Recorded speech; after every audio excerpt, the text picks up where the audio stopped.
ongoing studies where we will be interested to partner with a lot of other countries as well.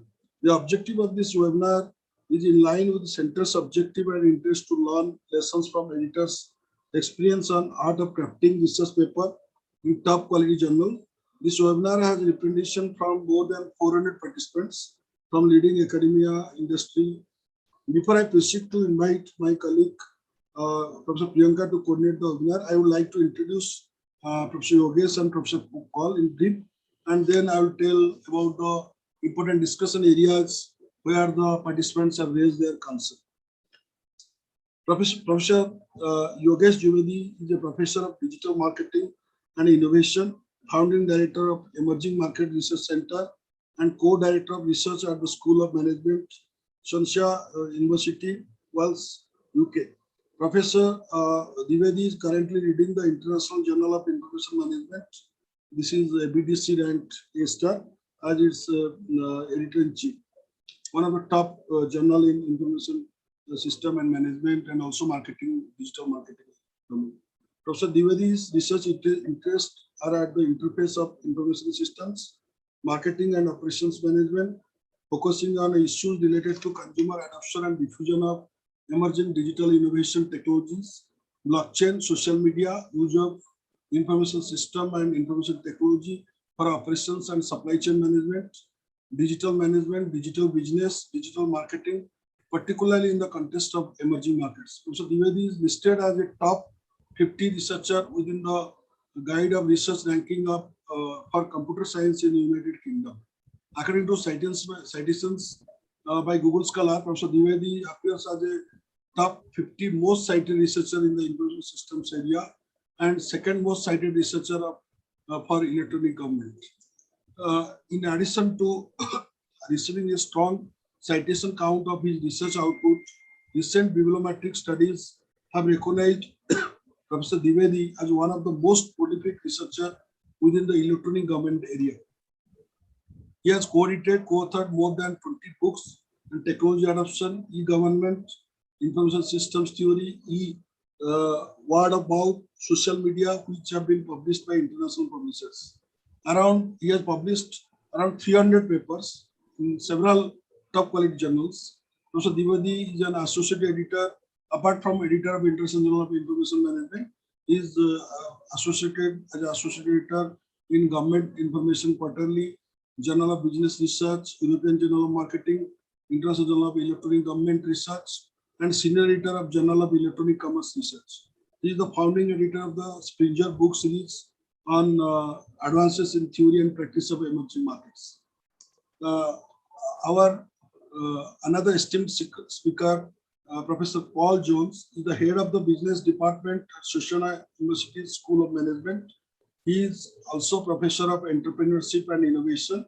He is currently the editor-in-chief of International Journal of Entrepreneurial Behavior and Research and associate editor of the International Journal of Management Education. He is also editor of the Emerald book series of contemporary issues in entrepreneurship research. Professor Paul is a senior fellow of the Higher Education Academy and sits on the board of trustees of the Institute of Small Business and Entrepreneurship, ISB, very familiar name.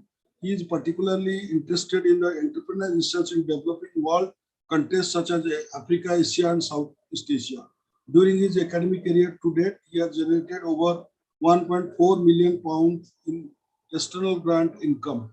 This has included entrepreneurship projects with Nigerian government, obtaining European Structural Fund, higher education academic grants, and knowledge exploration fund with the government. Professor Jones has won 3 Best Paper in Conference Awards, IAM, JICA, and E-Learn International Conference in 2004. In addition, his work has been won 7 Best Paper in Conference Track Awards from IBM Business, ISB 2009, 316, 8, IAM 2018, and IAM 2019. So welcome both the speakers to this webinar.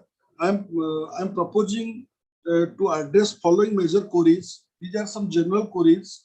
Apart from that, towards the end, we can take some specific queries. But some questions participant raised about the journal reputation, aim and scope of the journal, forthcoming any special issue which is interest for Indian budding research practitioners or scholars. What are the biggest challenges faced in publishing in journal and how to overcome them? Please provide some practical tips. As editor, you have been dealing with so many papers. So your tips is very much helpful when we are face to face, and the clarification can be done. It will be really meaningful. On preparing manuscripts, precautions to take before submission, paper structure.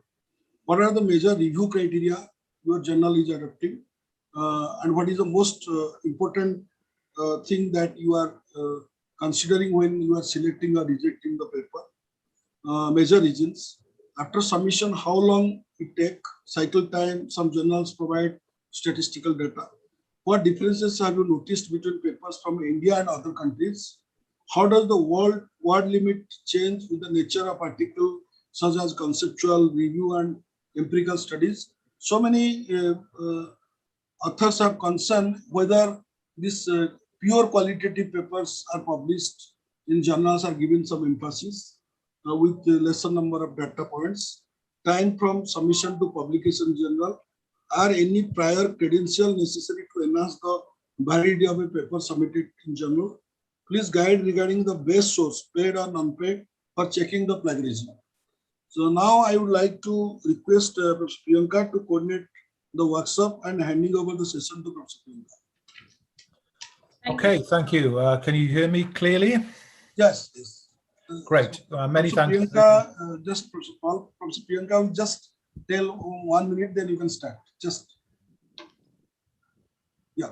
I'll just set the tone, Professor Paul. So not to take too much time in between your presentation, what I would suggest all of the participants is to just keep themselves on mute so that we don't get any noise and disruptions in between.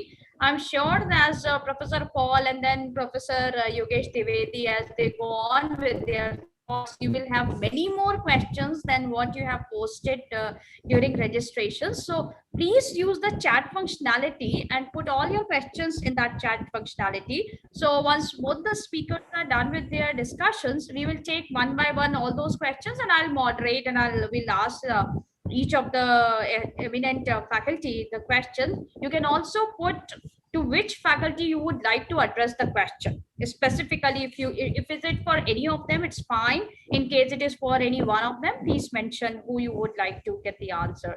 So now, Professor Paul, without taking much time, thank you so much for your time, and you accepted to address the audience on our behalf, and please start with your presentation. Thank you so much.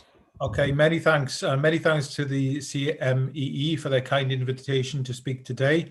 I understand the scope of the talk, and I'll hopefully try to capture as many of those questions that you raised during the talk, but I can take individual questions thereafter as well. Okay, let's see if I can move my slides forward. Don't know if I can. My slides are stuck for some reason. Sometimes this does happen when you have a big Zoom audience, I think. Any suggestions? I'll just stop the share and I'll go back and I'll put the share back on. Son? Yes, sir, that can probably work.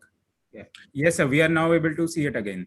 Yeah, if it doesn't work on the overall, I'll just have to do it this way. If I'll try it again, and if it doesn't work, I'll revert back to that. Okay. Yes, sir. In full screen mode, it may hang, but okay, that way can also work. Okay, so many thanks. I mean, now I think it's okay now. It seems to be okay. Now, sir. It's fine. It's perfect.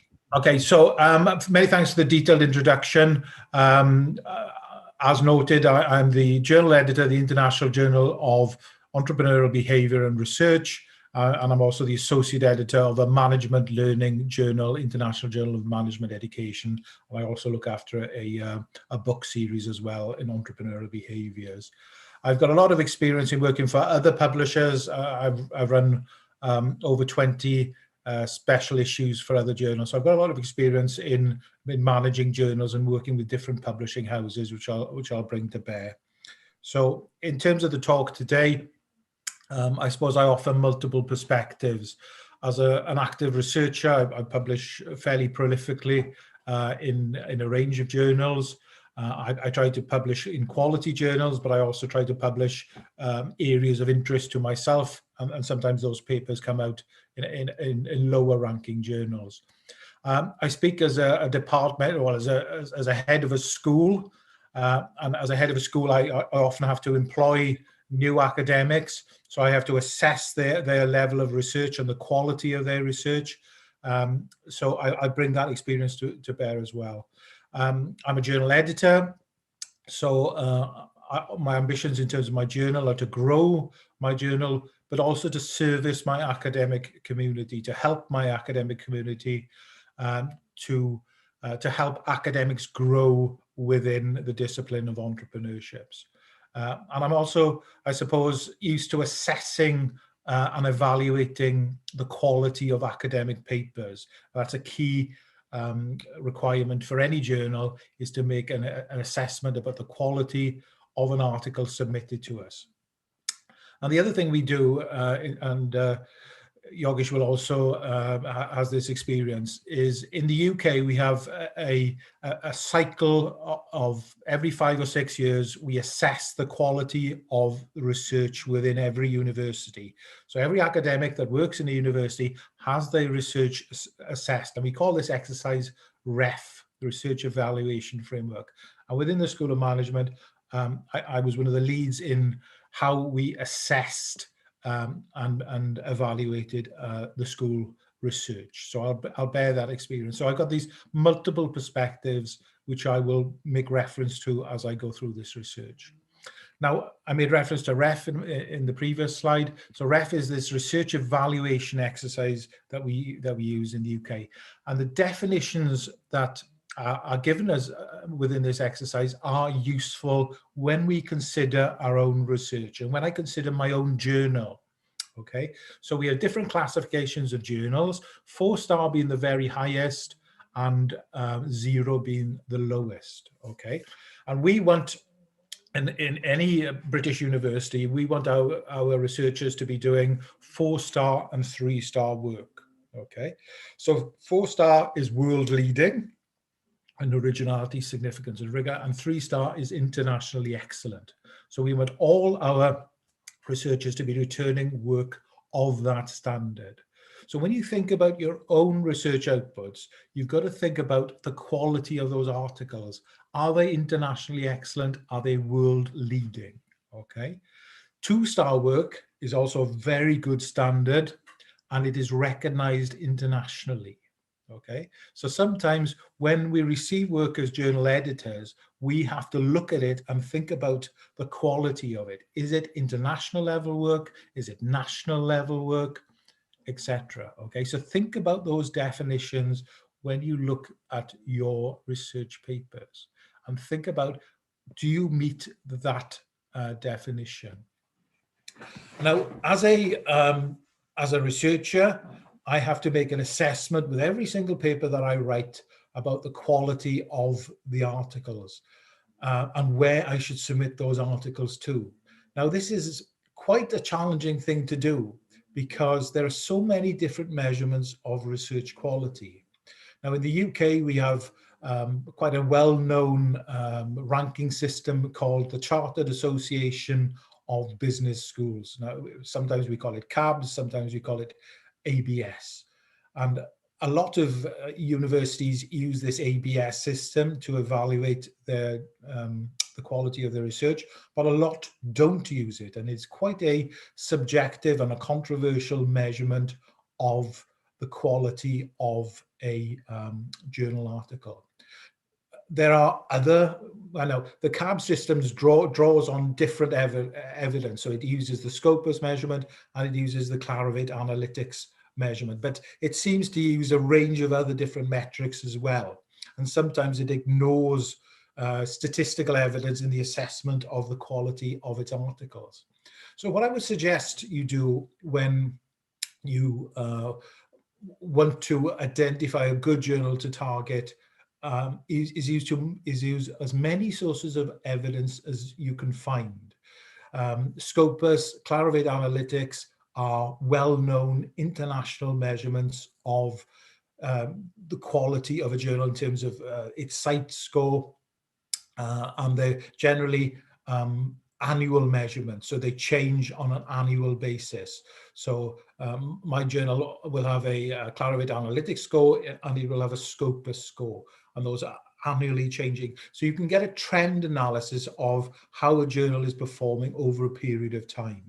I mentioned the ABS listing, and you've also got Google Scholar produces an annual list of metrics which can be journal specific. So all quality journals has a Google Scholar metric, and you can also use Google Scholar to produce your own personal H&I index and do your own Google Scholar profile, which is a very good thing to do. So wearing my hat as a school of manager, as a manager of a school, I want to understand the quality of individual academics when I employ them. I generally look at people's H&I index as one indicator of their contribution to their academic discipline. As I mentioned, there's league tables all over the world assessing the quality of journals. So another well-known one is the ABDC one, the Australian Business Deans Council. And again, there are journals in there which one could argue could be better scored or worse scored, okay? And I think in the future, perhaps there is a need for perhaps a more dynamic metric of measuring journal performance. The British one, the ABS one, is only changed every 3 years, which isn't a very satisfactory turnaround to assess journal performance, because journals are constantly evolving and constantly changing and improving their performance. Okay, so what we're looking at when we assess possible targets for our articles is, my recommendation is to use multiple sources of evidence and look at a range of sources to assess the quality of your outputs, because a lot of the evidence, a lot of the assessments are quite subjective, and what we need is objectivity. So a clear analysis of the quality of research. Okay, so that's what a journal will do, is to try and assess the quality of your work and try to be as objective as possible in that process. When we think about academic publishing, the gold standard in the UK remains academic journal papers, and it generally is the gold standard throughout the world. So everybody should aspire to developing high quality journal papers. You can also look at things like academic books, book chapters maybe, as also a valid form and a recognized form of high quality academic journal outputs. Sometimes when we start our careers, we start by perhaps writing internal documents, maybe a working paper or a monograph and things like that. And we progress up the academic food chain by doing conference papers, and then we convert those conference papers into journal papers. As you become a more established researcher, perhaps you don't even bother with conference papers anymore, and you'll just write journal papers. As I said, you know, if you've got the time, perhaps you can write edited books. You can contribute to your academic discipline in many different ways. But look at what is the quality threshold, what is the assessment of success in your institution? Is it journal papers? And what are the quality of the journal papers expected for your academic career to be measured? Okay. Nowadays, we're seeing obviously a proliferation in the different types of academic outputs. So there's things you can do like web blogs and academic reports and things like that, which can also form evidence of one's contribution to the academic discipline. So I'm going to talk specifically about my journal in a minute, but I wanted just to talk about the entrepreneurship field. So this is a fairly new discipline. It's been around sort of in, it emerged out of American academia and has then proliferated globally as an academic discipline in itself. And the number of academic journals in entrepreneurship have also grown significantly over the last sort of 20 to 30 years. A lot of the quality academic journals come from America, but there's a good number of them which are based in Europe and the UK, for example. So when we look at the entrepreneurship field, there's a big literature associated with looking at the behavior of the person who runs the firm, typically called the entrepreneur. Then there's a big literature associated with small business, the small business and the behavior of the firm.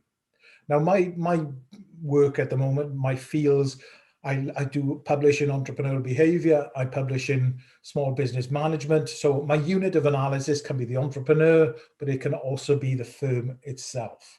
And there's also a big literature emerging about entrepreneurship education, how we teach entrepreneurship education, how we improve the knowledge and the skills of our students to become entrepreneurs.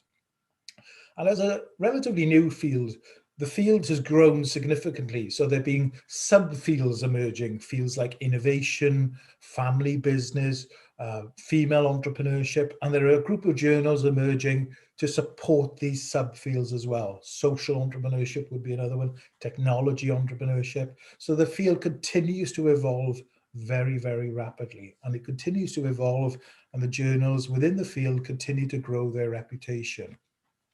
So my journal is an Emerald journal, and you can see that the focus of the journal is very much in keeping with the entrepreneurial behavior and small business management field. So I will consider any papers which basically cover these areas: entrepreneurial behavior, small business management, or entrepreneurship education, and all the subfields which have emerged therein. So we're a fairly general journal, and we will consider a huge range of subfields as well.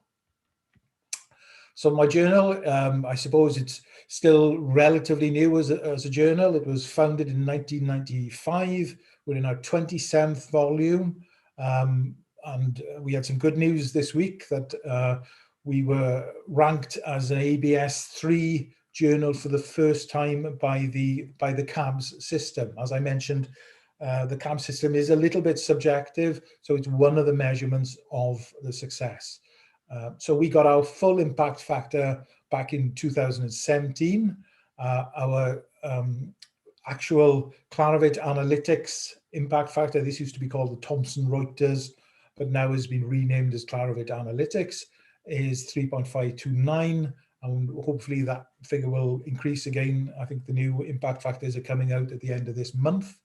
Our Scopus site score is currently 6.2, with our site score tracker at 5.8. So all our statistics have been, all our metrics have been increasing in the last few years, and all of them heading in the right direction. We publish 9 issues per volume, and we also put papers up on early site. So a paper will appear on early site and then progress into issue and volume thereafter. This year we're publishing 90 papers, and this has grown since I've been editor of the journal significantly.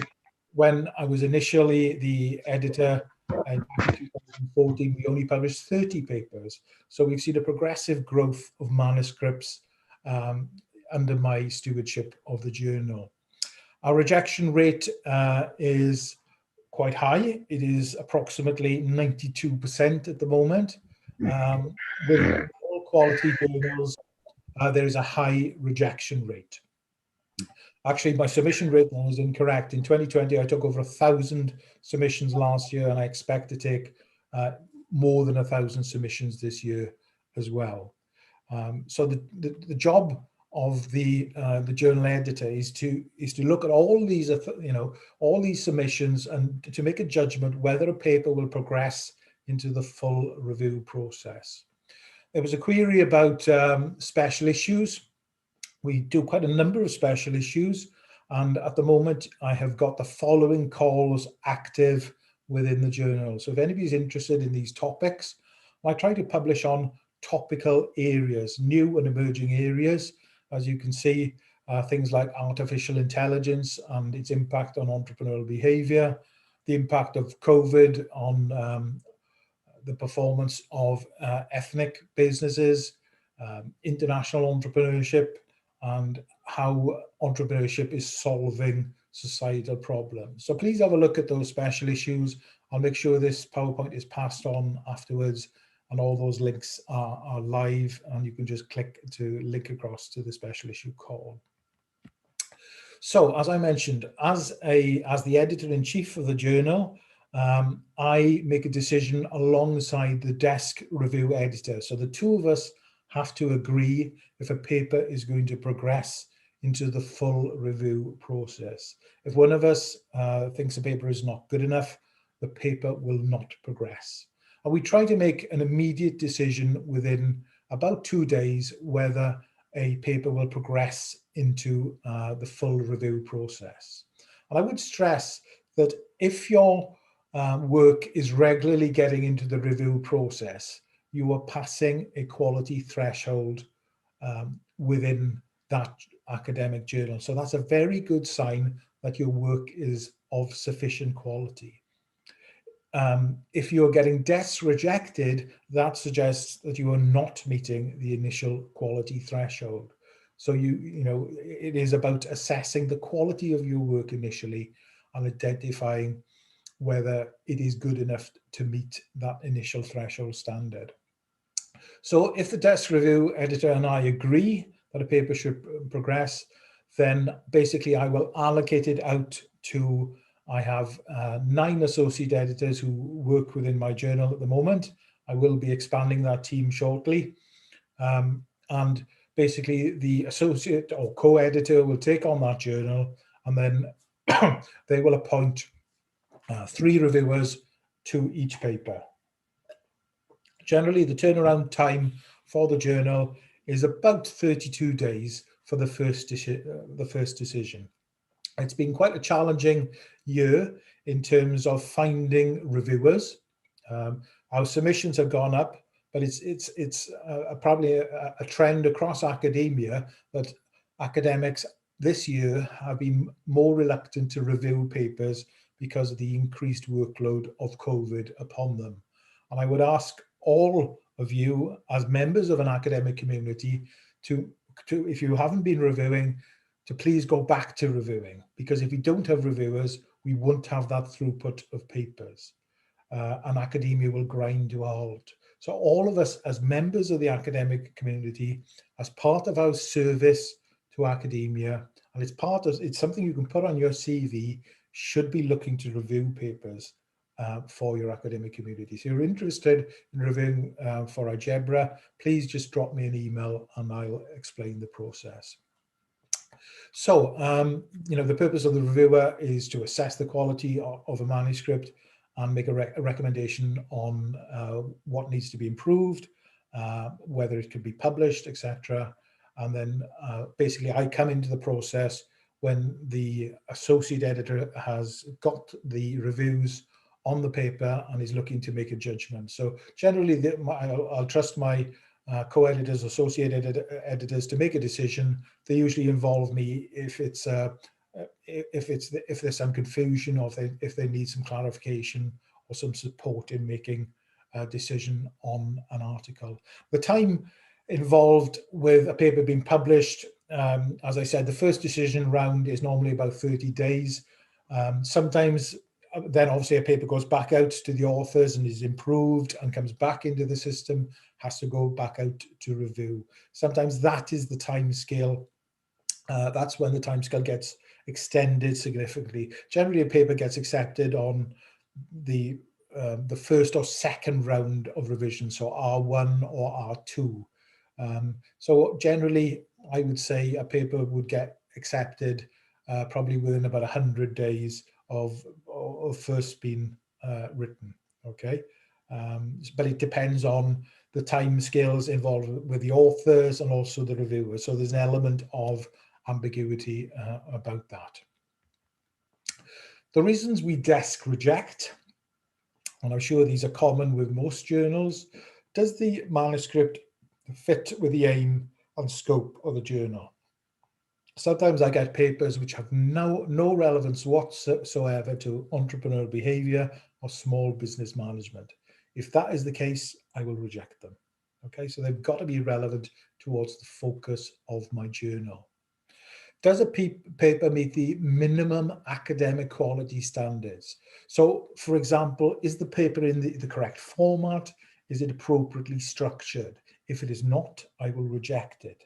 So sometimes in the past, I would get papers which I could see had been rejected by maybe Entrepreneurship Theory and Practice or Journal of Business Venturing. And the authors have not reformatted that paper into the standards required for algebra.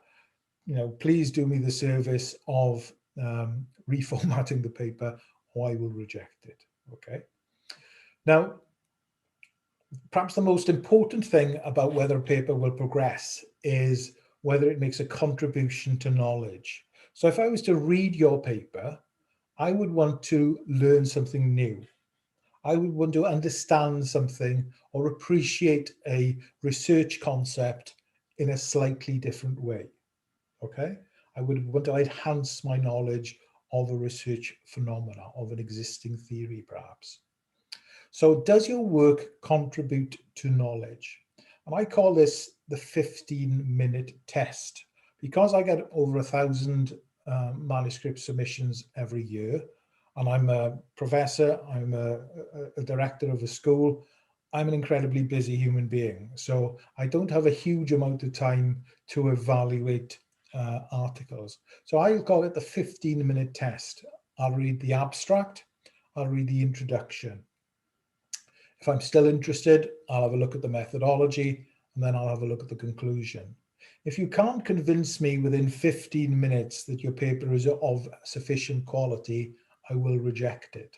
So ensure that the contribution is clearly stated within your abstract and the theme runs through the paper. So you've got to convince me as an editor, my desk review editor, that your paper makes a contribution to knowledge. How does it extend existing theory? Okay, so make sure you're using the appropriate language and that the abstract, the introduction and the conclusions clearly tell the reader how existing knowledge is being extended. And if I'm not convinced by that, I will reject that paper. So when I look at reviews, and I generally, setting aside my own journal work, I generally review probably about 50 journal articles outside my own journal. So I probably review 1 or 2 articles per week in addition to my own journal commitments. And with my reviewer hat on, I think about, well, what are the motivations for an academic paper? What is it hoping to achieve? What's its conceptual clarity? Is it grounded in theory and literature? Now, grounding in theory depends on the academic discipline that you are writing for. In entrepreneurship, there are lots and lots of theories that can be used, and it is very important that you ground your work appropriately in theory. And that you demonstrate rigor in the execution of your methods. So if you're a quantitative or qualitative researcher, you execute your methodology appropriately, correctly, and with rigor and robustness. Okay, and if you can't demonstrate that, if you can't demonstrate that you've followed a known method, or if it's a novel method that you've explained it properly, then you're putting yourself at danger of being rejected. And as I noted, the strength and novelty of the contribution is incredibly important. Going back to my earlier ref definitions, I'm looking for a contribution which is internationally significant. Okay, so it should have real importance about your about what you found out and how it's extending knowledge. And it is an interesting thing in terms of, I was thinking about the types of journal paper that I see. Very, very few papers create new academic theory these days. So perhaps the most famous paper in the entrepreneurship world is the paper by Jay Barney, which looked at the resource-based view. And that paper's got something like 80,000 citations. And it looked at resource-based view, obviously, and it developed resource-based view further. And you could look at the work of Sarasvathy, for example, which talked about effectuation. And that was the first paper to do that and develop that new theory. What I generally see are papers which apply existing theory. So they look at an existing body of literature with an existing theory, and they look at that theory in a slightly different way. So they might revise a theory, they might update the theory, or they might look at a theory in a certain context, e.g. through the lens of a particular country or the lens of a particular industry. Okay. And that is generally what I see in terms of the majority of studies, what I call an applied study using an existing theory and trying to reconsider an existing theory. And there's absolutely nothing wrong with that. Now, a criticism of entrepreneurship work is that sometimes there isn't sufficient theory in a paper, and it can be a very applied study. So it can be talking about the implications of policy and practice. So, for example, I was looking at a paper yesterday which talked about Saudi Arabia and their new entrepreneurship policy that they were introducing into the country as a mechanism to try and increase entrepreneurial behavior. Now, absolutely nothing wrong with that, but I was thinking, is the theory strong enough in this paper for me to warrant putting it into the review process? And in that case, I did not think it was, because it didn't attach itself to a theoretical underpinning theme as it ran through the paper. I often get lots of papers which look at the effect of teaching entrepreneurship education on students. Again, there's nothing wrong with that. I've published a few papers of that type myself in my early career.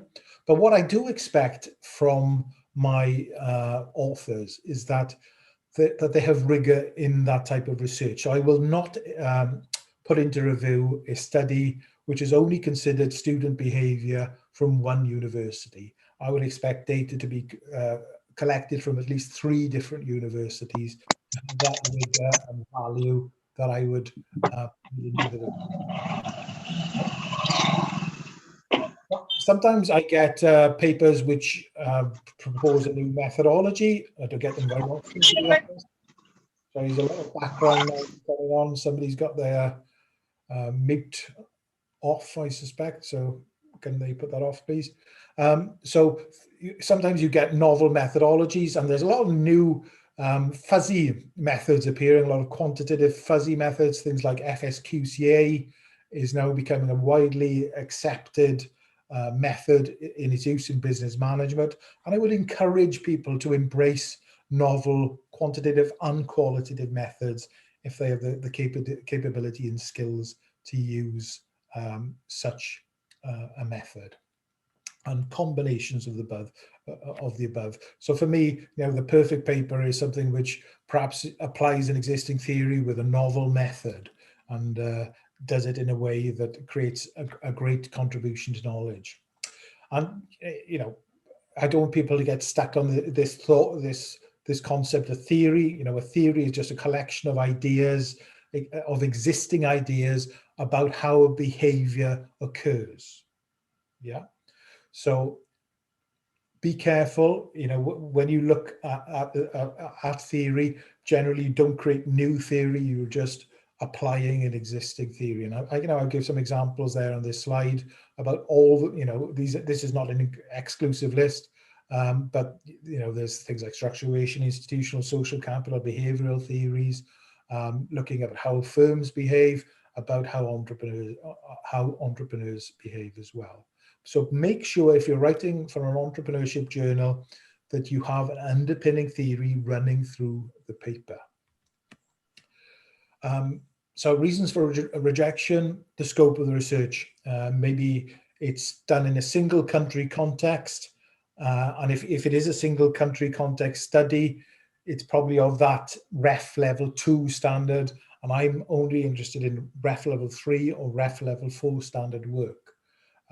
So if you're doing work in a single country context, think about the generalizability of those findings for different countries. What is the value of your research for different country contexts? Okay, try to go beyond a single country context.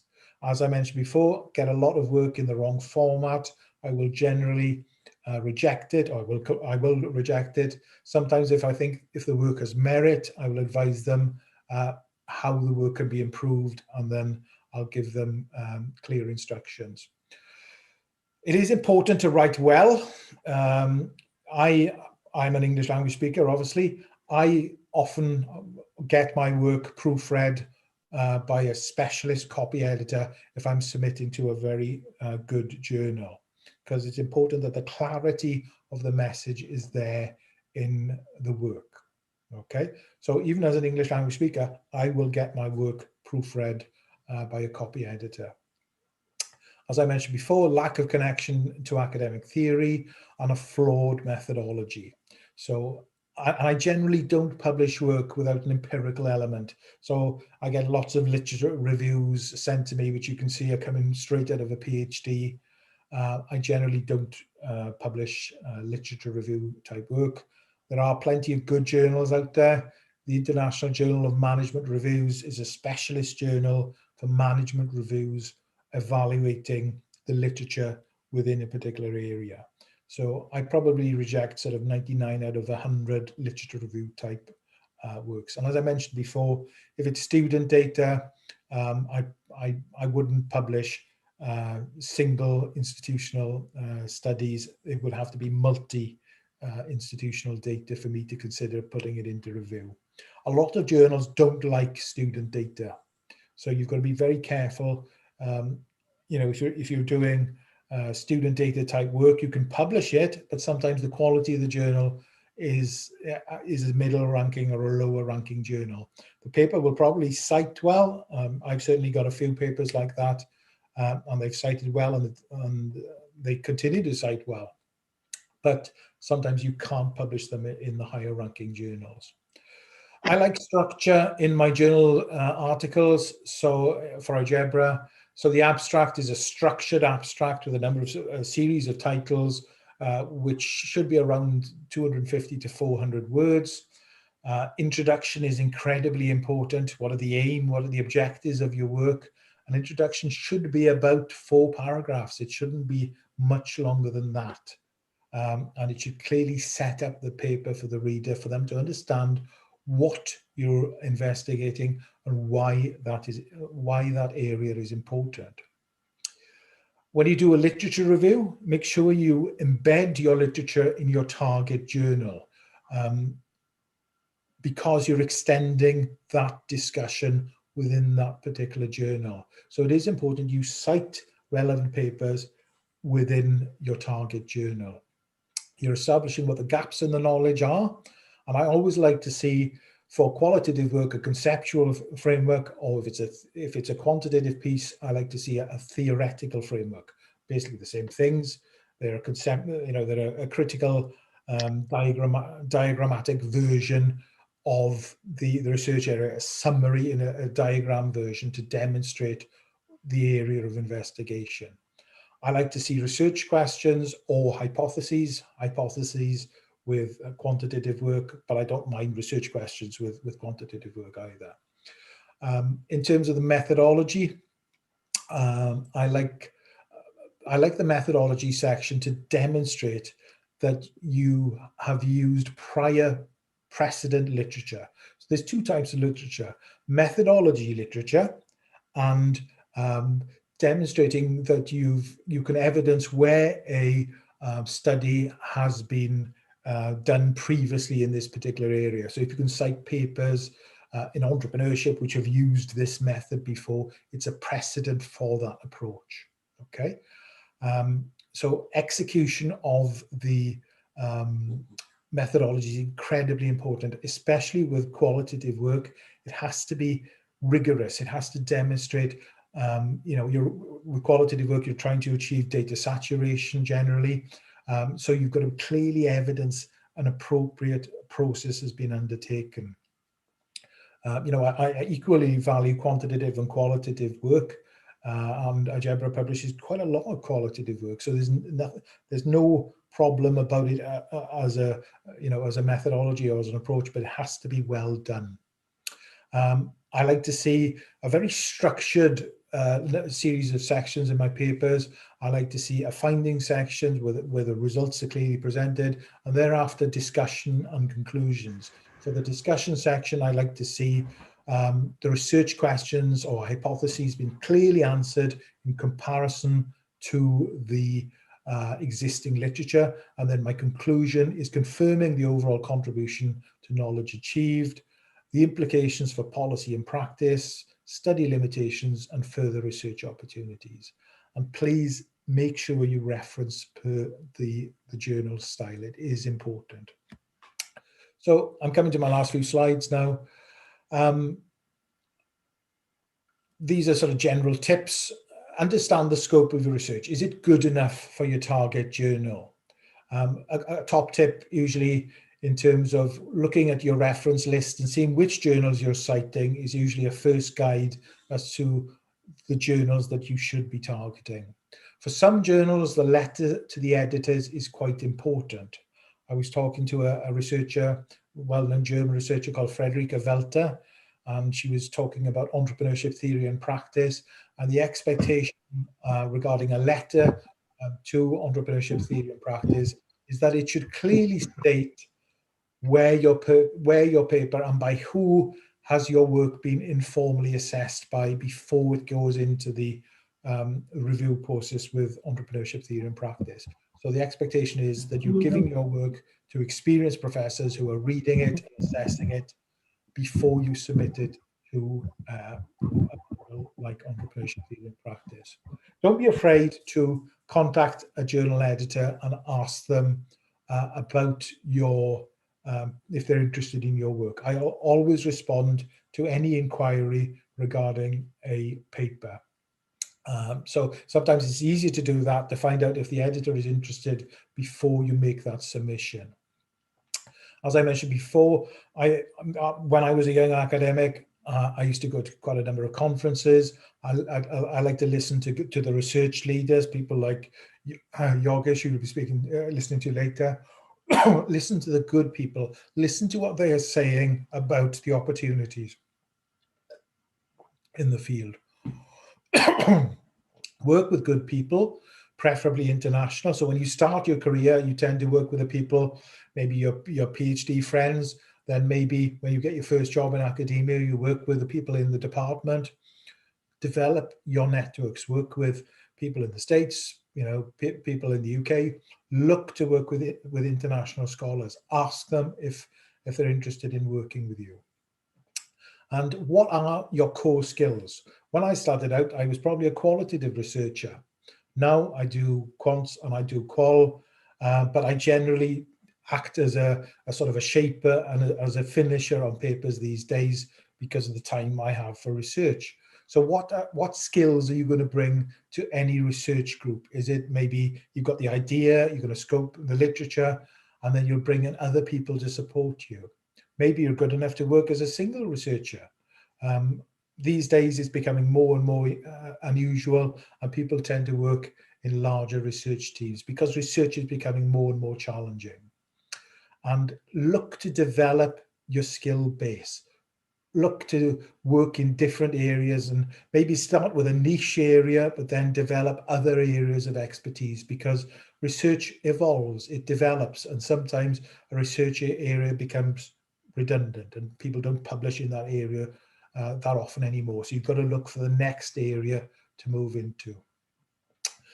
Understand where your research community is. So does your research group go to a particular conference? I mentioned I'm a member of ISB in the UK, which is a sort of a European group for entrepreneurial behavior. It's a learned society with an annual conference.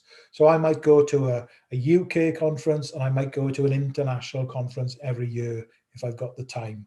And I will find the people and the researchers that are working in my fields and that I need to speak to. Unfortunately, rejection is the nature of our academic existence. We get rejection in projects, in job applications, and unfortunately in journal papers. You know, I'm an experienced author. I've published over 100 journal papers, but I still will get rejections. And that's the nature of our existence. But what we have to do is understand why we got rejected, dust ourselves off and take that paper into a different journal, improve it, enhance it, and get it published. Develop your body of work, okay? And look to improve. When I first started, I was publishing in fairly low-ranking journals, and I've worked my way up to the very best journals, to 4-star standard journals, just by sort of hard work, by developing my ideas, by developing my skills, okay? When you target a journal, look at that target journal, understand the language it uses, understand the structure of the papers within that journal. Writing for American journals, for example, is extremely different to publishing in a UK journal.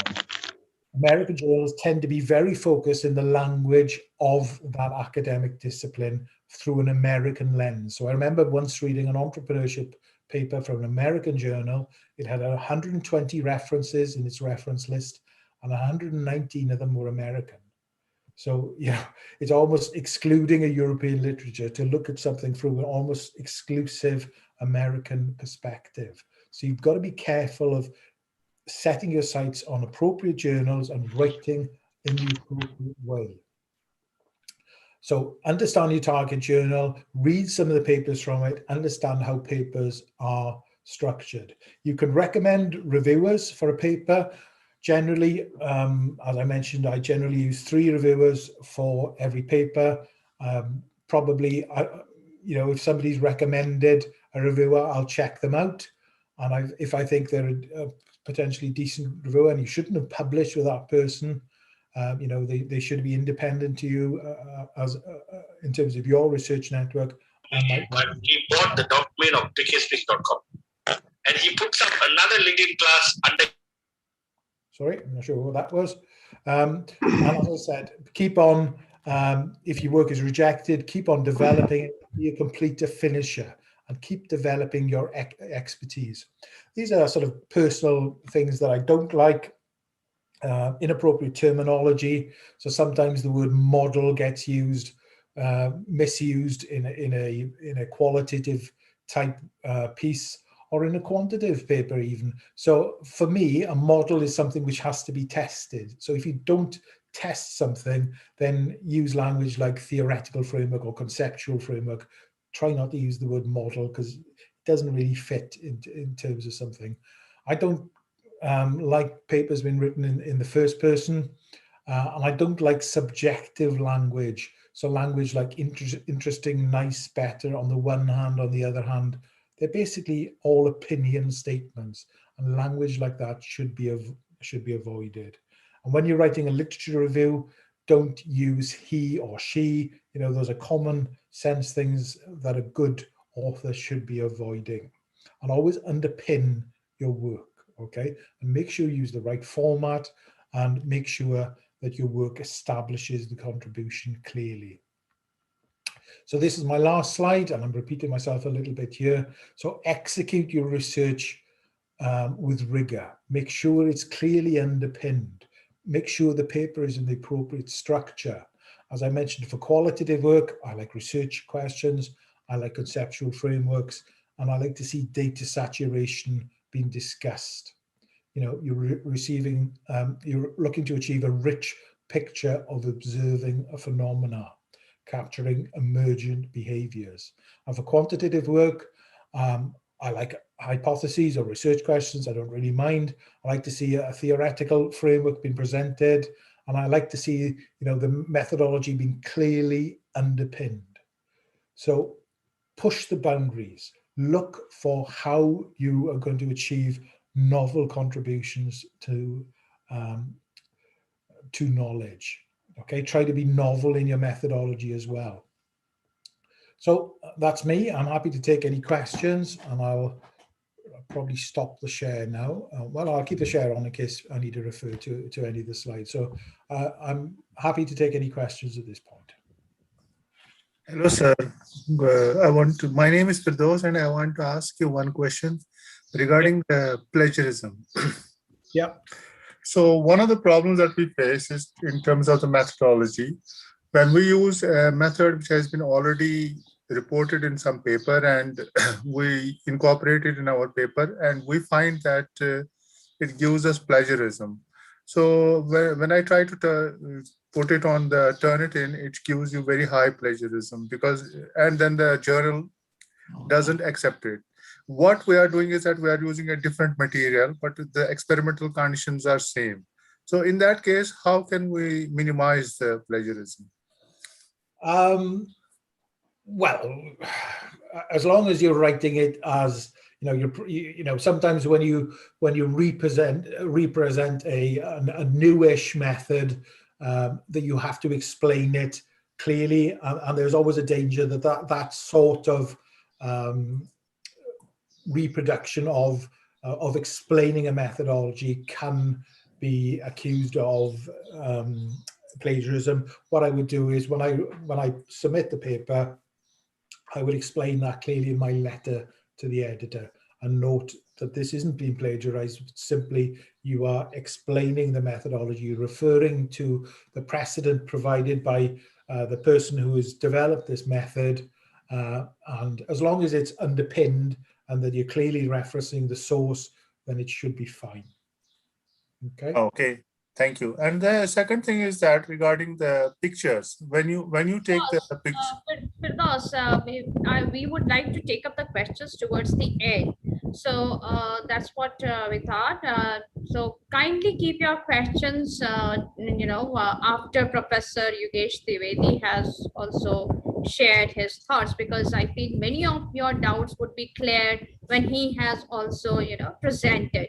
So considering, the time that we have, I would first like to thank Professor Paul Jones for such an intuitive and in-depth discussion about how to approach a research paper and then some of the publishing. I would say this was like a cheat sheet kind of a thing, which we all would be using next time we are targeting the journal. I may now request Professor Yogesh Dwivedi. Professor Yogesh, okay, great. Yeah, we can see. So now I may request Professor Yogesh Dwivedi to please address the audience, and you may please share the screen. Visible to everyone? Yes, this is visible. Okay, great. Okay, thank you. Thank you very much, Priyanka, for invite, as well as giving us opportunity to talk to audience there. Obviously, I'm very close to Lucknow. My native place is very close to Lucknow. I'm from Pratapgarh, a small district just not too far away from Lucknow. So it's kind of special to talk to people in IIM Lucknow. Nice. And sir, Pratapgarh is famous for Amla. Amla, yes, and Murabba. Amla and Murabba. With this Amla, so they make in Pratapgarh only they have their NGO, and they do this Amla pricking and making pickles and all those kind of stuff. Pickles and Murabba. I think Murabba yes, yeah, yes. They make a lot.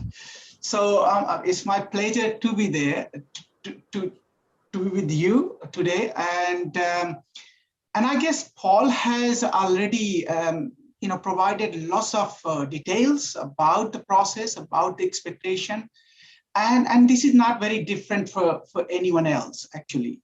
So, you know, I'm writing currently an editorial where, you know, about 8 other editors has contributed, including Paul. And we are trying to show that how the region for desk rejection or rejection per se is very common. Those regions are common across different journals, across top tier, you know, and average and lower tier journals, as well as journals across different areas. And that's why I have selected about nine other editors to give their input into the article.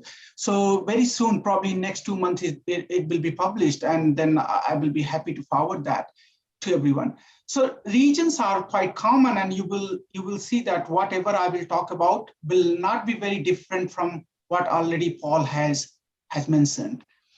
So before proceeding further, I saw a few people who I know already. So I want to say hello to Anubhav Mishra, Pallavi Srivastava, you know, Bhunesh, just mentioned in chat. So I have already met them a few times. So it's nice to see them here again. Okay, you have already given elaborate introduction about myself, so I don't want to talk about anything further about me. However, here is a detail, because you mentioned that you want to know about journal reputation and everything else. So here is a little bit about my journal that I lead. So that's International Journal of Information Management that you probably know already. You can see the site score that just been released, which is 18.1, and site score tracker, which was updated on 4th June, suggests that a new site score will be 19.1 already at this stage. So you can imagine probably it will be going beyond 20 next year, what I can see. Impact factor obviously still is the last year one, and that's 8.2, and 5-year impact factor is 8.6. SNP, you can see, you know, an SJR value as well. You can see all these values actually put the journals top in MIS area, also in marketing area. If you look at site score, general ranking according to site score, IJIM appears first journal in the list. So, so this journal obviously highly ranked as per the journal metrics, according to various metrics as shown. Ranked A star in ABDC and ranked 2 star in CAPS. And obviously all these rankings, as Paul mentioned, they are subjective. They take various things into consideration. So general ranking is not all about. You should consider various things before you decide where you want to publish. And I would also say that don't put all your eggs in, say, one basket. That you publish in one journal and one day these ranking remove that journal or downgrade that journal. Then you suddenly from 4 star to 1 star or 2 star. So you have nothing credible then left. So I would say your publication strategy should be diverse, should be publishing in various journals, so that you know, general ranking, even when they fluctuate, it will not impact you too much. So so that's about impact factor and ranking. Now submission rate, I think it's very important to highlight the amount of, you know, how many submissions we receive. You know, Paul mentioned how he received a fairly large number of submissions. I have already received, since 1st January 2021, 980 submissions. And you can imagine amount of work that goes into it, to processing these submissions. Not, I mean, generally, on an average, I get 80 to 100 papers per week. So most of my weekends just goes processing those submissions, because I would not like to delay desk screening for more than 1 week. So 980 submissions since 1st January. That means more than 2,000 submissions going to be, in 2021. And that put lots of pressure on editor at what to select and what to actually desk reject and what to put in review process. So the best of the best actually goes into review process. Rest of them are desk rejected, simply because we cannot cope with the number of submissions. Reviewer pools are limited, and processing more than certain papers will lead to exhaust our reviewer pool. Basically, everyone wants to publish, but very few want to review. And in there, those who want to review, within them, very few actually do quality review. So it's very difficult for us to put all paper in review process, in detailed review process, and we have to be selective for that region. So acceptance rate, final acceptance rate, I mean, desk rejection is about 85%. And then whatever goes from that, then very few get obviously into final stage. So total 10%, I would say, acceptance rate for IGIM. Now, in terms of, you mentioned that people want to know the how fast and how long review process takes. So 2.5 my journal, desk screening takes on an average 2.5 weeks. And I will show you a graph which is publicly available on journal website. Sorry? Huh? Sorry, is someone?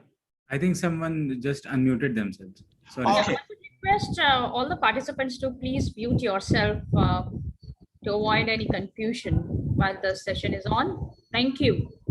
So desk screening takes 2.5 weeks, but generally I finish about within a week actually.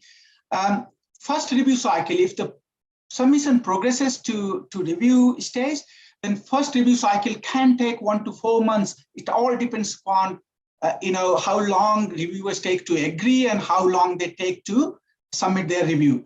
Often we actually try to follow them, but we can't push too much. It's voluntary work, and obviously reviewers are also academics like us. They are dealing with a number of things. So we'll just have to wait for their review come back before he can make decision. 2 to 5 review cycle, all our submission, minimum number of review cycle is 2, and it can go up to 5. If the paper is improving, if submission is improving so slowly, author is not responding properly, sometimes those papers get killed anyway. They get rejected after first or second round. But then when we see the potential, we see things are happening, we let it go. The process, continues, and review cycle can last up to 5. Each paper get minimum 2 reviews or maximum 4, and it can go to 4 simply due to region of when we actually see some reviews are not good quality, so we have to recruit new reviewer to find someone who can provide better quality review, basically, and help us in decision making. And sometimes reviews are contradictory.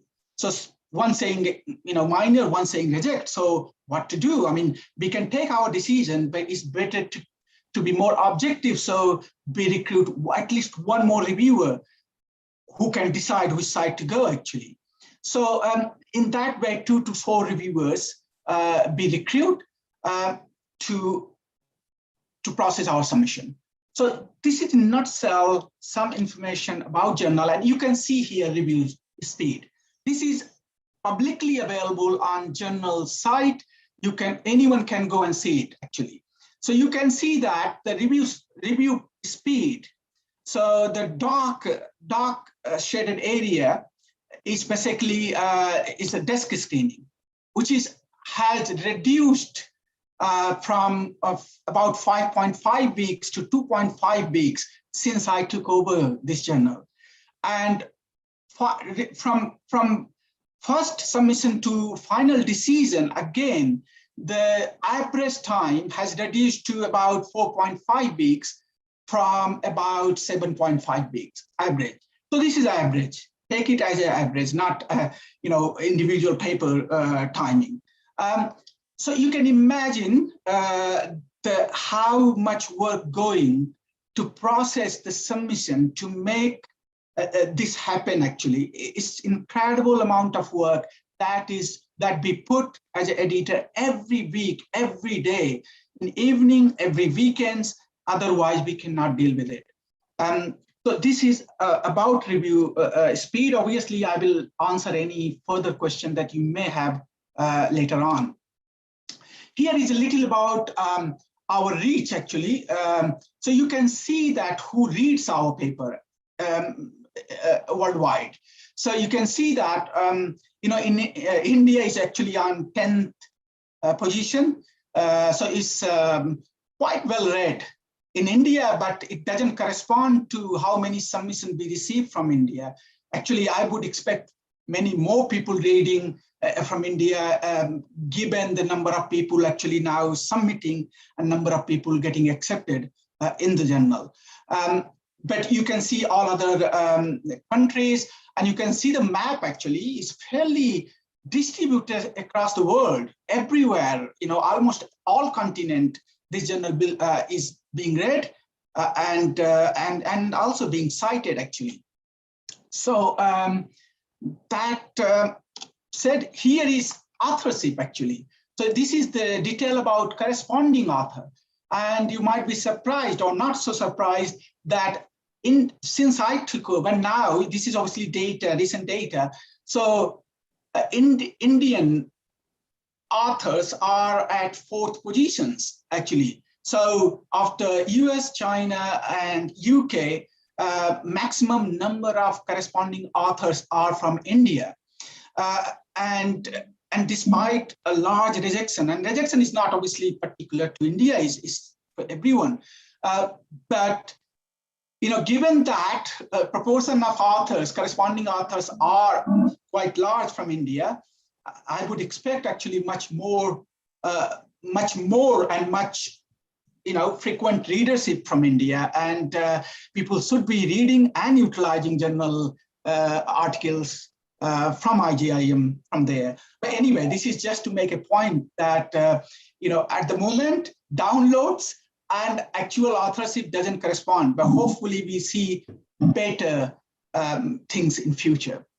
So that's about little about journal. You also wanted to know scope. Scope obviously is information management journal, which can cut across various areas. So as long as focus is on information management aspect, doesn't matter from which area it is, I would welcome the paper. Now you can see these topics.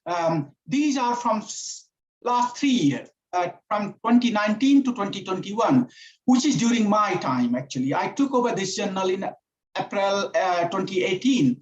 So this reflects actually my own preferences, my own choices. So you can see what are the topics. Mainly the emerging technologies, emerging applications. Those are the prominent focus of this journal. And you can see that the paper that are published in last 2-3 years on these themes, they are highly cited. They're getting picked by people from various areas, not only from information system and information management areas, but marketing, but from HR, from many other areas, actually people utilizing our work and citing them, because we are publishing something that is timely and current, that actually everyone is talking about. And I give, in that way, I try to give some visibility to every article that is published in journal. I share each and every article when they get published on my LinkedIn and my Twitter account. So they all receive some visibility, and that helps. But these are, I'm not going to talk about them, but these are the focus of the journal, you can say. The numbers in bracket is simply suggest that those keywords has occurred in those many publications, those many times in different publications in last 3 years. So last 2 years, in fact, So this is what mainly, and also obviously we do some special issue. So we've done some special issue on digital marketing and social media marketing. I don't want to make journal too heavily towards marketing, but there are some articles, we do publish some articles from marketing domain too. So, so this is in nutshell about focus and about journal. I think Paul has already mentioned about the major regions for rejections, but let me just quickly rebrief those regions. The main reason for me to desk reject paper or even reject after review, if the paper shows lack of fit or alignment, and in other words, lack of familiarity with the journal. Someone, I think Abhijit, someone asked in the chat box that how should I write? Well, he said, I'm new, how should I write? Well, before you write, you need to read a lot, actually. You really need to spend sufficient time, about 3 months, 4 months, reading, around your topic, all good articles. And then you will see that you don't need to ask me, you will start writing by yourself. There won't be problem, but you need to read a lot before you write. What I have seen now, there's trends. See the trend that people don't read, they even don't read few key articles from their topic, and they write whole paper. Obviously, the paper would not reflect the expectation that journals has actually.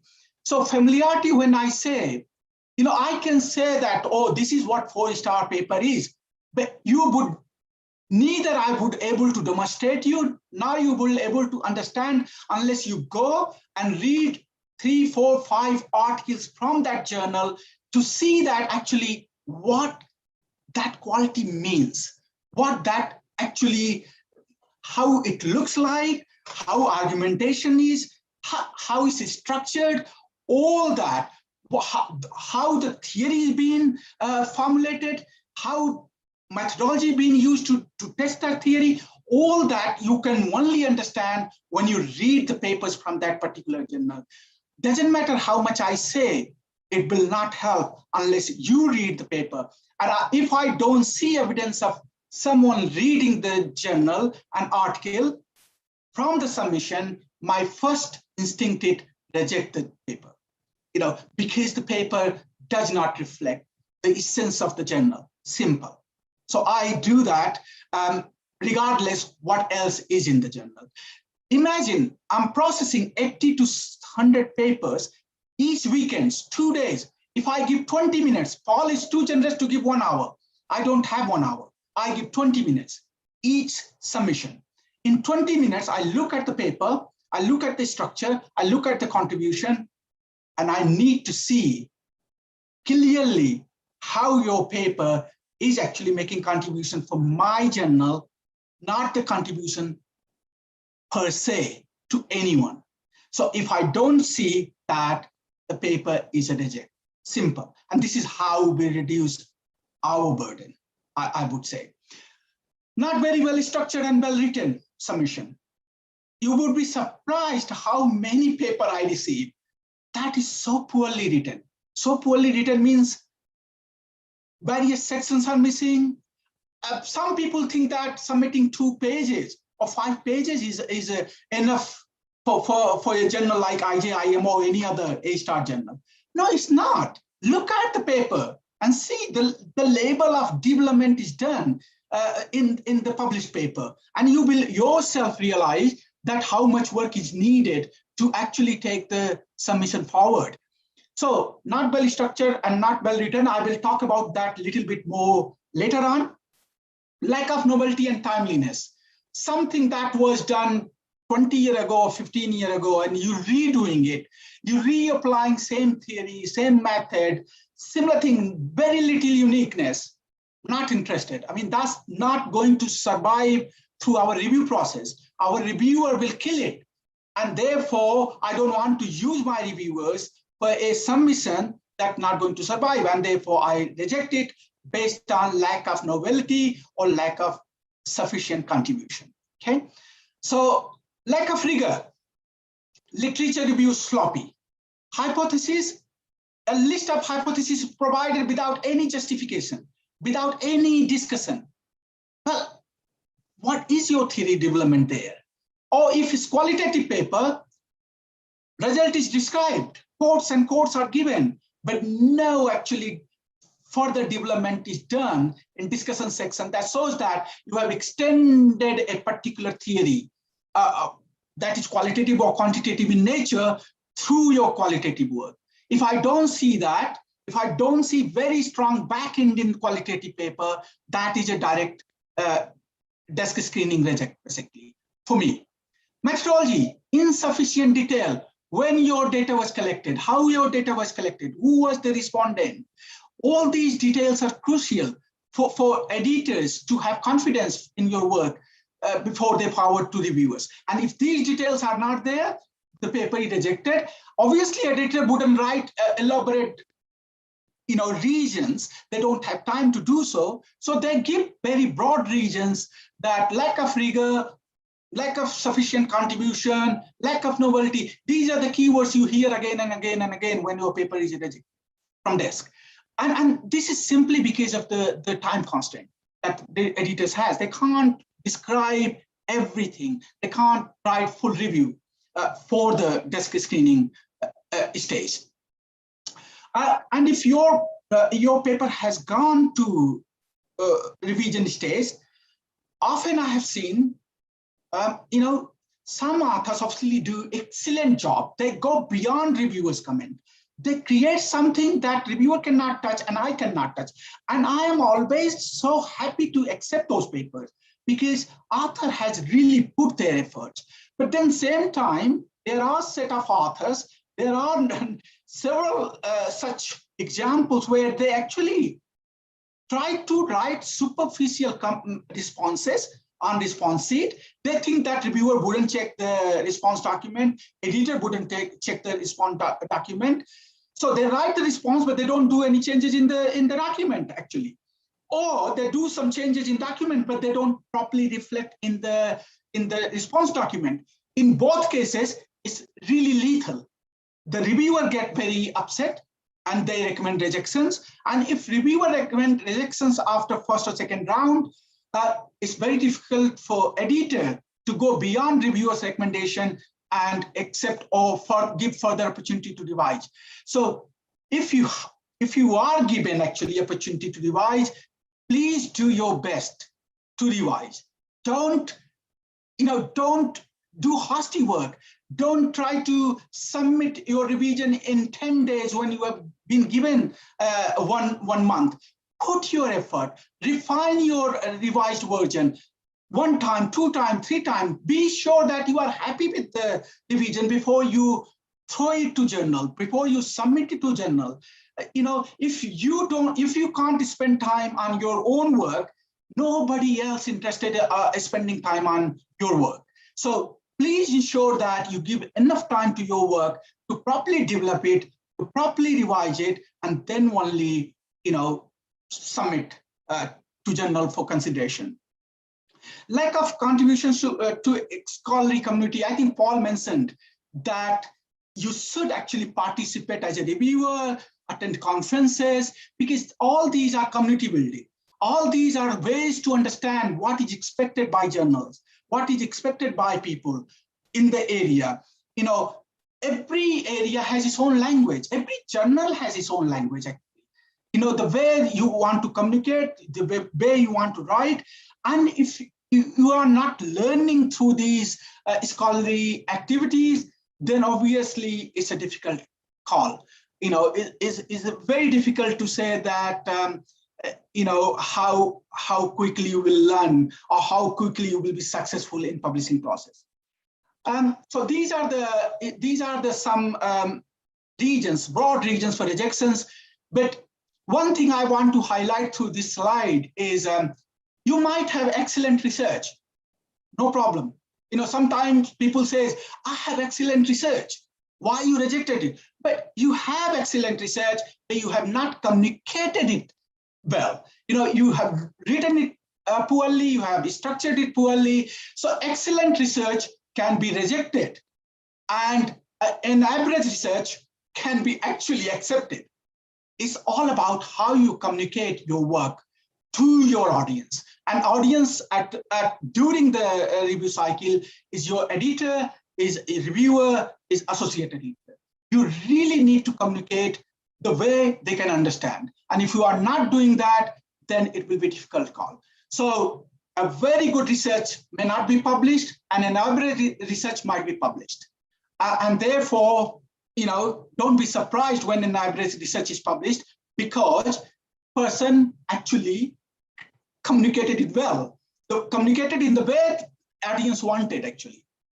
Okay, so I think just keep these things in mind, and actually the writing is not, and again it's my comment going to Abhijit. Writing is not something one can tell you in one day and you can learn. Writing, you learn through writing. So you read, and then you start writing. You first write, I think Paul said, first write for conferences. Don't start writing for A-star journal. It's not going to happen. It will never happen. Start writing for conferences, then go gradually up, maybe, Scopus Index, then maybe 1 star, then 2 star, then 3 star, and by the time you reach to 3-star label, you will be confident enough to write any journal actually you want to write. So it is a gradual process that you really need to take time to learn. If you started your PhD process, take it slowly. If you started your first job, you need to give a little more push. You need to start reading a lot and start learning through those papers, how they actually write, how they communicate, how they argue, how do they structure. And believe me, within a year or two, you will be doing so well. But you need to be patient and you need to spend your time.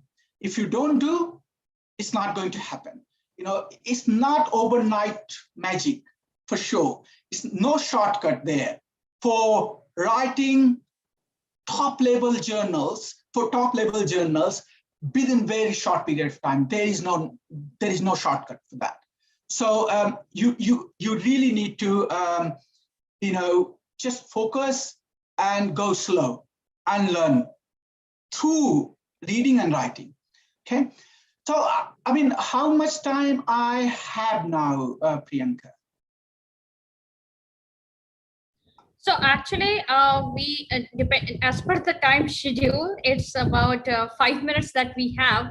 But okay. I think this is such an insightful discussion that I think people would be happy to listen to you for even 10 minutes. So, I mean, please feel free. You please continue. I think this is we get very few chances to listen from the top. I mean, what I can do, given it's only 10 minutes, so what I can do is I will quickly go through. One of the reasons I reject a paper because papers are generally very poorly structured. So I will give the structure of different types of paper very quickly, and then probably we can discuss through question and answer. Okay, so here you go. So here is the first. There are different type of papers. Don't try to use same structure on different type of paper. And also don't use same structure on all the journals, because journals also have their style preferences. So generally look at the journal style and actually see what they like, and look at 4, 5, 6 paper from same journal published in last few months. You will get really fair idea what kind of structure they prefer for a particular type of paper. So here is the structure for a survey-based research. And you can see the kind of structure. I think you know most of these things, but what generally I see the exception here is people don't include literature review. They generally club the literature review with theoretical background and hypothesis development, which I don't prefer, because I see the literature review role is different from the hypothesis development. Literature review actually highlight, come up your research gap, connect your work with the previous work, while the hypothesis development is more about theory building. You're really highlighting why a particular relationship should exist, and therefore you're proposing that particular hypothesis. So these two sections has different role, and I like to see these two sections separate. So that's one thing. And the second thing I see that generally very poor is discussion. So they, generally submissions present nice results, good methodology, but when it comes to discussion, very poor. Maybe few paragraphs or nothing actually.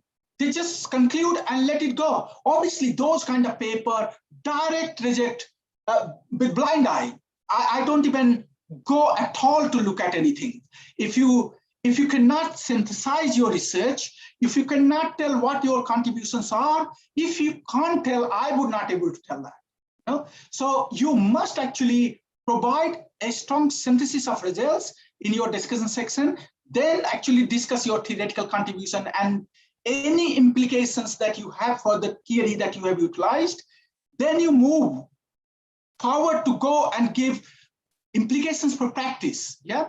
Now this part has become very important because many countries, they're looking at impact of research. They're just not looking at the output of research, in terms of publication. So if universities don't see that your work is impacting at all for any organizations and society, then it's meaningless actually. So now it's very important you write elaborate recommendations for stakeholders, and minimum 1 page. If it's not 1 page, I return the article anyway. If I like the article and it's not fully developed, I return the article, I say develop it further and then submit back. And then limitations and future research direction.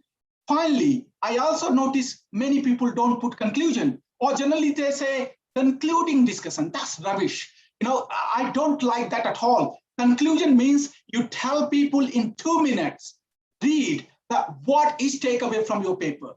Discussion is actually elaborating all aspects of your research. You are actually bringing your literature, your theory, your result together.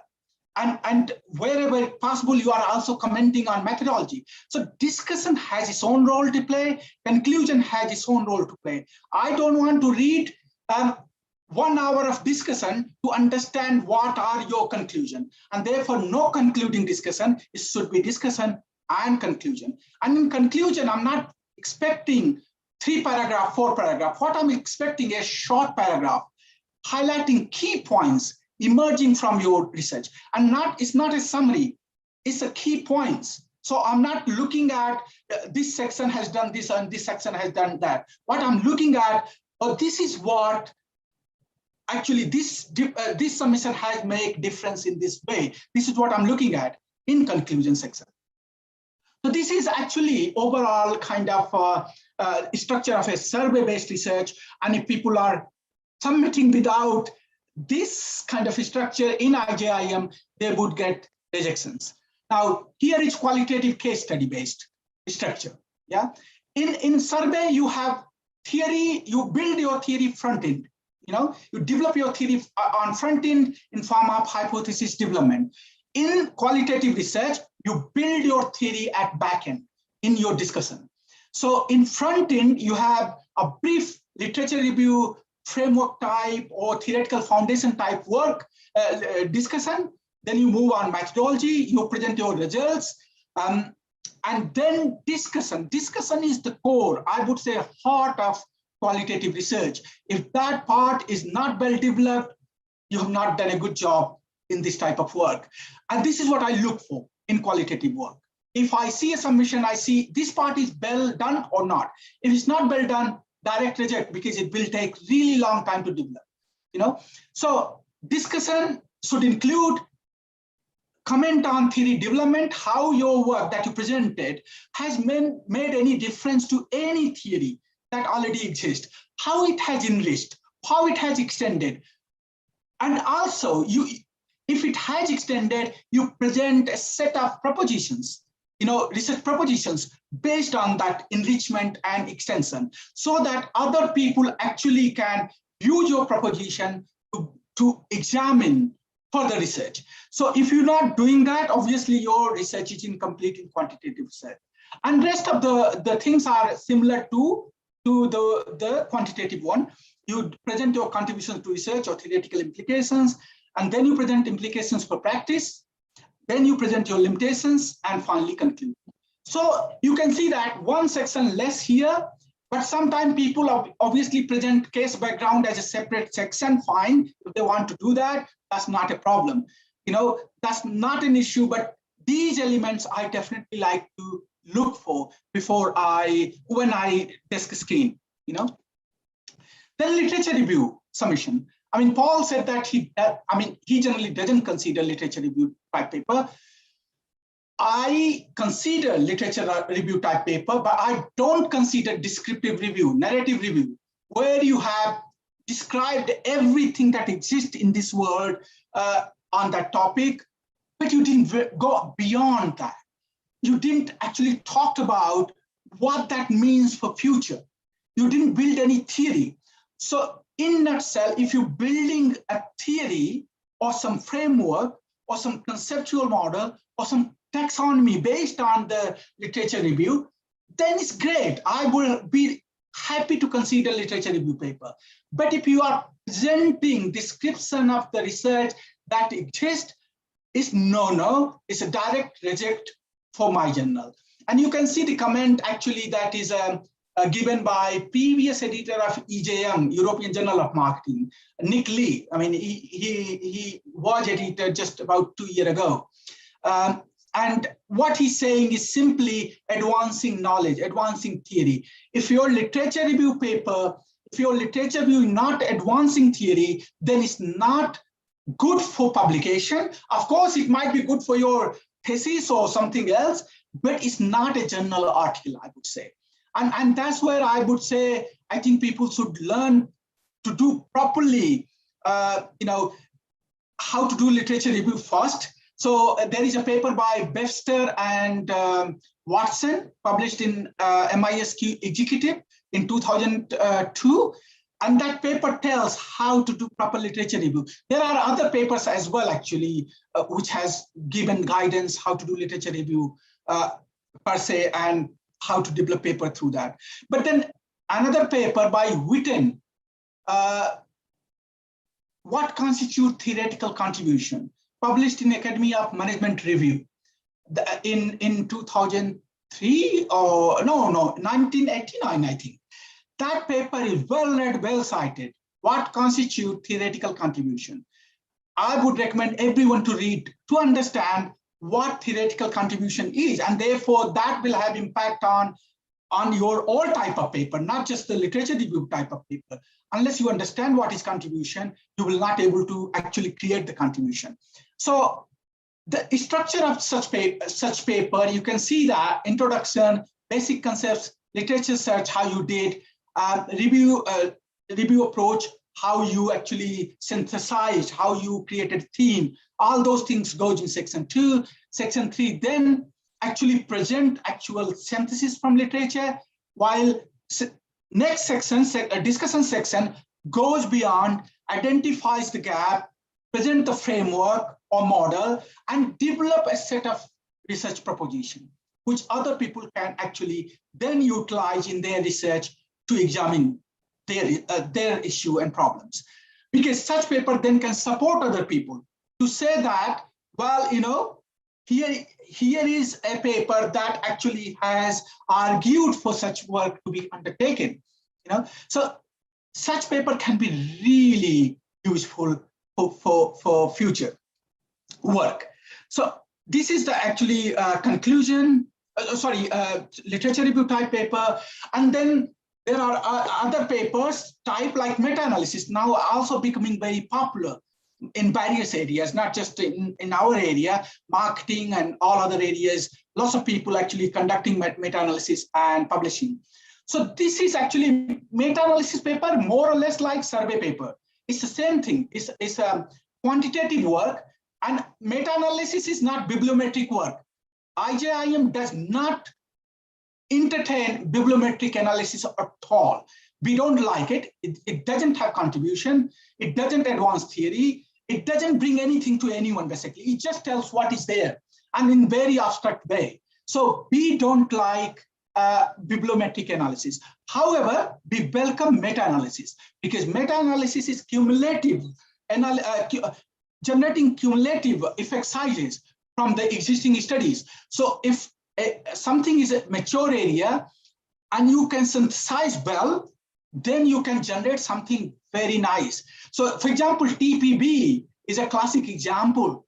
You know how TPB was created through TRA by adding PBC into it, by observing large number of studies, identifying what is very prominent, and then integrating that with TRA and then creating new theory. So meta-analysis can actually bring huge contribution. And therefore, we welcome the meta-analysis papers, but it's not narrative review, it's not systematic review, it's not bibliometric analysis, it is the actually review of quantitative findings.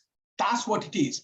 And if you do that well, then by all means, anyone, welcome to submit. Now, we have actually published this paper, Jera's at Dwivedi Meta-Analysis in Information System Research, Review and Recommendation.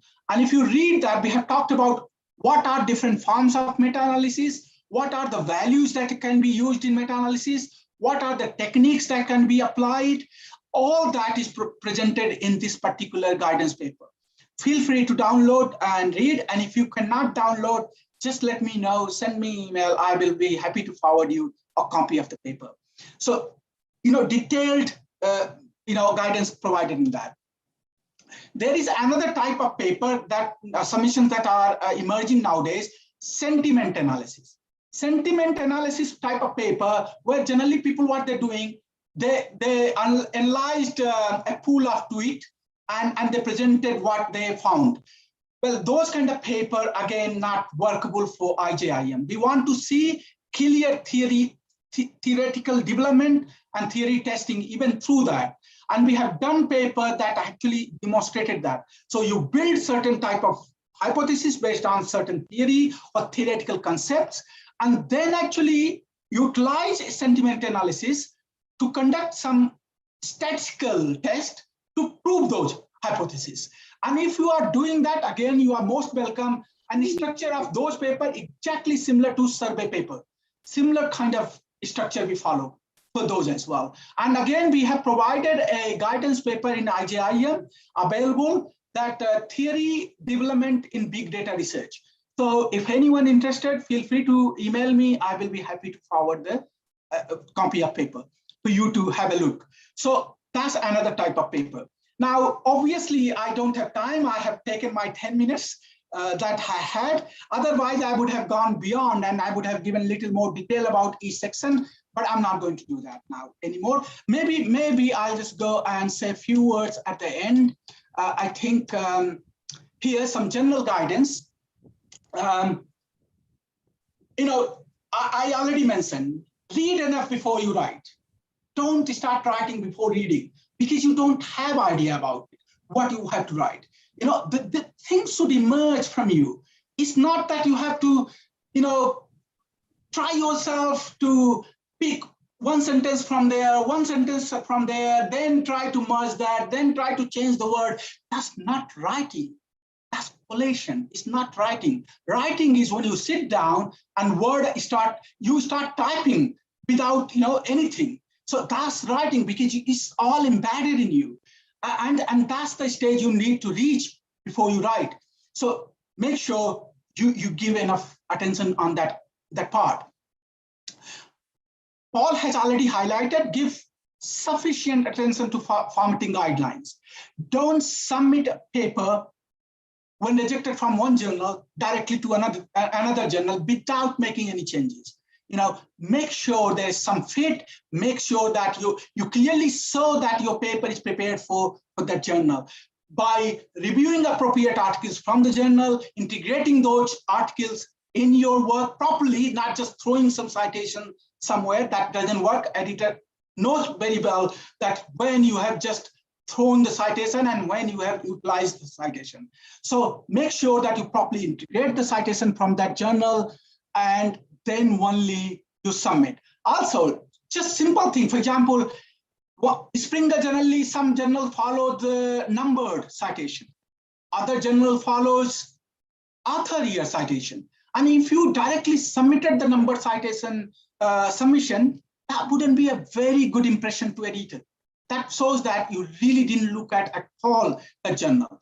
And obviously that will lead to desk rejection. So please follow that, and it's not only me saying it. See that, again, previous editor, Nick Lee, and his co-author also highlighted this particular aspect. And I can tell you 10 other papers that saying same thing. Don't do this. But people do this because they are in so much hurry that they lose opportunity after opportunity by just submitting from one journal to other journal without making any changes. Really bad idea. Review your articles if you can. I mean, when you finish, generally you are too excited. And it's unlikely to be perfect work. So when you finish, give a few days, come back to article, reread it, ask your colleague, someone who knows the work, or who actually knows academic work, ask that person to read through if they can, and give you some feedback. Refine it further and then submit. It takes 2 years, 3 years to go through the review process. So why not to spend few months just to refining your work before you submit it? I would say, don't be afraid of being rejected. Academics, I would say one thing, only thing that is true for academics in all scenarios is rejection. Only thing we get is rejection, rejection, rejection in everything. I think Paul mentioned that. That is universal, and regardless who you are, you will get rejection. So even if Kotler submit paper, I guarantee you it will be rejected if people don't know if he's Kotler. so it's not about one person. Sometimes people take it very personally. No, it's not. When rejection happens, it's not rejection on you as an individual. It's a rejection of work that you submitted. That work didn't meet the standard of that particular journal, therefore it was rejected. And when you get the chance for reject or resubmit or revise and resubmit, take that chance. Many times people think, oh, it's just too much of work, I don't want to do that. Or you given that opportunity. Who knows, if editor doesn't like it, they'll never give you that chance. But they have liked your work, and that's why they have given you that opportunity. So if you put a fair amount of work, then you're likely to actually progress in that journal in that way. If you submit elsewhere, nobody knows. You will get probably rejected. So if you get opportunity, do it. Don't decline it. And I mean, reviewers are generally right, I would say. So don't argue with reviewers. Even I imagine that there are times when we disagree and we have reason to disagree. That's fine. But when you are responding to them, be polite, be logical, put forward your argument in the way that reviewer don't feel offended, but also get the point. That's the point I want to highlight here, that don't offend reviewer. If you do that, well, they are the one who will be going to recommend. Without their recommendations, it's very difficult for editor to say, yes, they have rejected, but I'm going to accept it. Then there is no meaning of the review process. So please do that. And if your paper is never rejected, that means you're not really targeting to right level. You're targeting too low. You always, so if your paper probably is 3-star quality, you're just going to 2-star. Keep going and you keep getting accepted. So rejection is good sign that you are targeting in good level, But of course, also understanding after rejection that there are issues which I have to fix, And yeah, I have already said my last point. So, but I will end with this quote. Doesn't matter how successful we are. I have published more than 300 or maybe 400 papers, journal articles in all type of journals. And still I get fair number of rejections almost every week. So don't think the rejection is for you only. Some people think that, oh, it's only me getting rejection. No, everyone getting rejection. It's just that how well you take that rejection, how well you learn from it, how well you improve your paper from that rejection process actually make the difference. If you don't make any further improvement and you keep submitting rejected paper again and again, despite getting good comments from the reviewer, you will not improve and you will keep getting rejection. But if you do that, if you improve, you will succeed. And that's where difference lies, actually. So that's all. Thank you very much. And I end here. Thank you so much, Professor Yogesh. I must say that there is so much more to listen from you and Professor Paul that this time was actually too short for all of us. And considering the amount of enthusiasm and questions that we received from our participants, it would not be wrong to say that we would like to have another round of discussion with you some other time, whenever it is convenient for you, so that more of such queries can be addressed. So I think this was absolutely like food for thought kind of a discussion for all of us.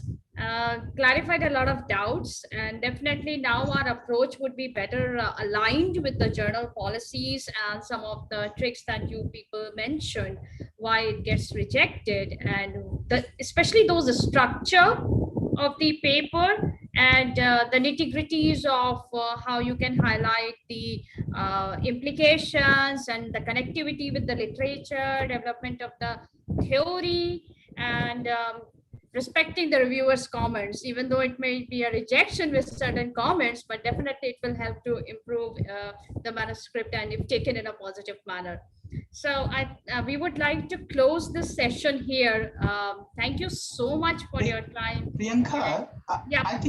I think give audience 5 minutes at least if they have any burning question. So we can give some more time.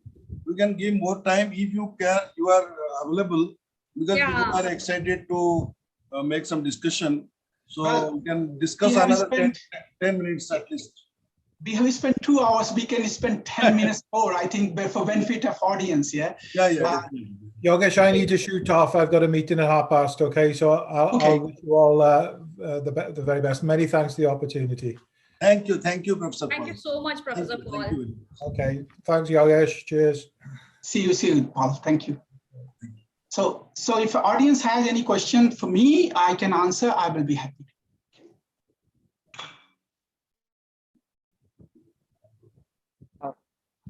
Good afternoon, Dr. Yogesh. This is Navanitha Krishnan from India, IIT Madras. My question is, I have developed a literature review paper. It has come for R&R from an A journal on crisis management. I have more or less followed whatever you have talked about literature review, developed the proposition, but I have gone ahead and tried to prove that the proposition is right by taking several case studies. So I went one step ahead. I do not know, but that has not come as any of the 3 reviewers' comments. So I just wanted to know your view on that. I think, it's obviously if journal saying good, then just go ahead with it. You don't have to make fuss, but I think that's giving away too much in one paper. If you are developing a literature review paper, just keep it literature review. Why to go and put more effort? Then it becomes qualitative paper in other way, actually. What you have done is more or less qualitative paper. So, if your journal is okay with it, not a problem, keep it in that way. But otherwise, I would recommend to for future papers, just restrict yourself to literature review, develop the theory through literature. Don't bring the empirical aspect into it. Okay. Okay. Thanks, Professor. Thank you. Hello, is Professor Yogesh? Yes. Sir, I am Vaibhav Mishra, and I am pursuing a PhD from Symbiosis International Deemed University. I just want to clear one thing, like I have adopted one scale that is the already developed scale, and it has been showing plagiarized. Can you please tell me how can I remove it? See, the plagiarism doesn't just come through the scale. I think editor would understand through if they see that you have cited the scale and measurements in the appendix, that's fine. I think that is acceptable. But I think problem happens when large part of the paper is plagiarized actually. So I think on an average, I will tell you across different journals, not just as an editor and reviewer, but also as an author. So I published in more than 50 different journals. So I know the expectation from different journals. If your paper has more than 20% similarity, likelihood is it will be rejected. It won't be further to review process without any other reason. And some editor actually go and look at the details in more detail. Actually, they see where the similarity exists. And some editor actually just take it as a face value. They see the value in the system and they think that, oh, it's more than 20% is bad, and they reject it. So it depends on journal to journal, but you know, and particularly if the similarity goes beyond 30%, then there is some problem for sure. There is either you using loss of course, you putting loss of material from other papers, or you have reused your own materials from your other papers. So that is a problem, because you know the paper has to be original. So if the most of the content is from different paper cannot be original. And again, some people asked Paul earlier that if methodology, well, even methodology you can write in your own words. Yes, terminology will be same.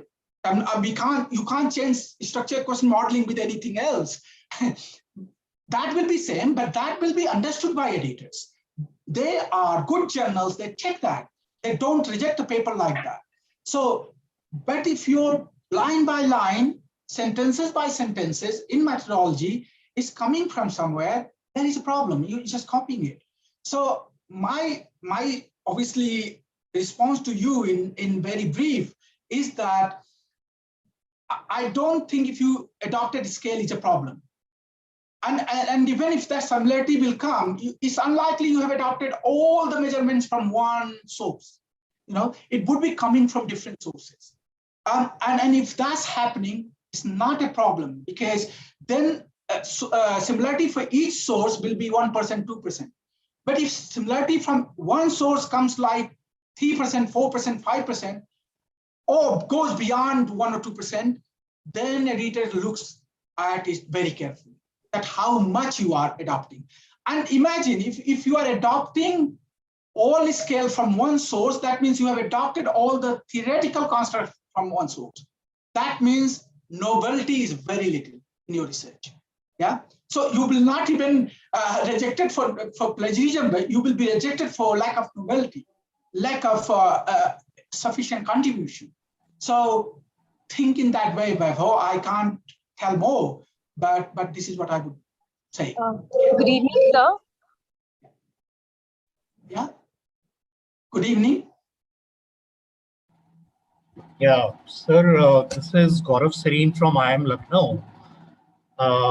I wanted to ask this question. I have submitted to A category and B category journal. Now I am targeting decision support system, which is a A-star journal. So how is it different from IJIM? So every journal has its own style, Gaurav, I would say.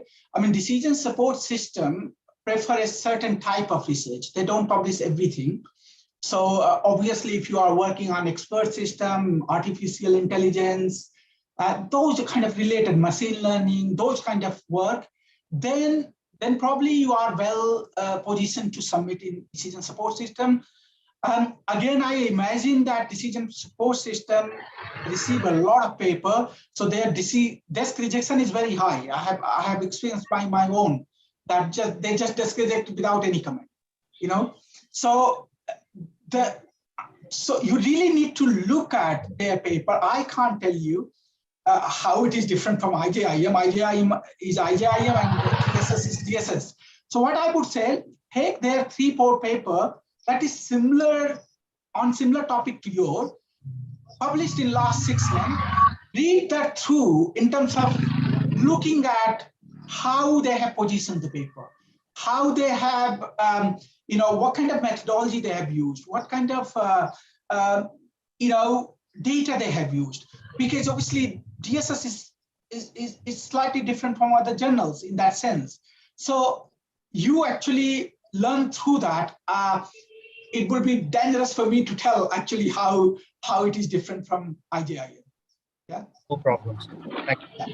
Good evening, sir. So this is Jinal Shah from NMIMS. Sir, for a systematic literature review paper, how important it is to use an organizing framework? Like we have this TCCM, antecedent decision outcomes, and so on. And a lot of times I've seen that established top authors, they are developing their own frameworks. So just wanted to know on that part. So you mean, if you mean the theories, context, characteristics, methods, framework, and so on. I think what you meant, like how, so some people actually presenting these framework, how to do the literature review, for example, all those kind of things. And also, when you're doing literature review, literature review can be on 2 different ways. Either you are centering your literature review around a theory, or you are centering your literature review around a topic. So when you are centering your literature review around a topic, then your framework should emerge from the discussion that you're presenting, from literature that you are enlarging. And in that case, any particular theoretical framework that any of those you are mentioning doesn't matter really to me as an editor, because you naturally, organically, generating a framework or theory through your literature. But if your literature review actually centered around a theory, then it's a different case anyway, because then everything is around that theory and how that theory is extended, how that theory is enriched by previous work, then you putting your effort in that direction. I'm not sure if I have answered your question, but this is what I think it should be. So yeah, sir, I understood. Thank you, sir. Good evening, sir. Sir. Yeah, good afternoon. I don't know, few people actually at the same time. So, sir, this is Paulami from NIT Karnataka. Sir, actually, I have adopted UT model and I have been following your papers and papers of Venkatesh sir as well. So this model has been studied extensively and many research works are there. And I am also as usually getting rejections for having no novelty. Sir, what do you think should be the thought process to bring novelty? Because I cannot now adopt a different model because I'm already in the middle of my research. Yeah, that's a challenging thing when you have already done the research. And this is where, again, I emphasize that reading before writing or actually going on data collection phase is very important. You really need to fix your theory and framework. You need to be satisfied before you move ahead to the data collection. Once you collected the data, then you are fixed because you're not going to be able to collect new data due to various reasons. And if you collect data on 1 or 2 constructs, that's not going to be used with data that you collected already for your framework. So, it's a difficult question to answer for me. I think maximum what I can advise you to present it well. To present it well, look at some of the work that is published in the top journal on that theory and see that how they positioned their contribution. If you have some external construct, use them as a way to show that you're bringing novelty in this and that way. If those constructs obviously also being examined very well without, then it's a difficult call. For example, trust is obvious or some other thing, or application that you are examining. If that application have been examined so often, for example, mobile payment adoption or mobile adoption is something that is so often examined. Hundreds of studies has examined that, and many studies has used UTOUT and TAM and those kind of things. And then it's become very difficult that, well, what is new now? We all know now these are significant and non-significant thing. So what I will say that, don't target top level journal for that, because it's very, very difficult to get in. Target a reasonable journal and publish that, and then move on to new research, actually, I would say. Thank you. That's only Thank you so much. I can advise. I think you wrote me a few times. Yes. Yeah, so I remember now. Yeah. I'm sorry, I especially for young scholar, I feel very happy to give negative comments or to say something that discourages them. But I have to tell truth sometime for you to become aware that how things work. And this is one of those, you can see yourself that how many studies have been published on that topic, and you will realize that what I'm trying to say. So yeah, okay, any other question? Yes, sir. Good evening, sir. Yeah, just good evening, sir. This is Deepika from XIM University. It's just the beginning of my doctoral journey, and where I'm into the reading some of the journals, and then also trying to experiment with some of the constructs where I'm trying to come up with a bibliometric analysis. So I just heard from you that your journal will not be considering bibliometric analysis, but so what I ideated is, let us suppose it is a novel idea, and no work so far has been done connecting some of the constructs which I am thinking of connecting it.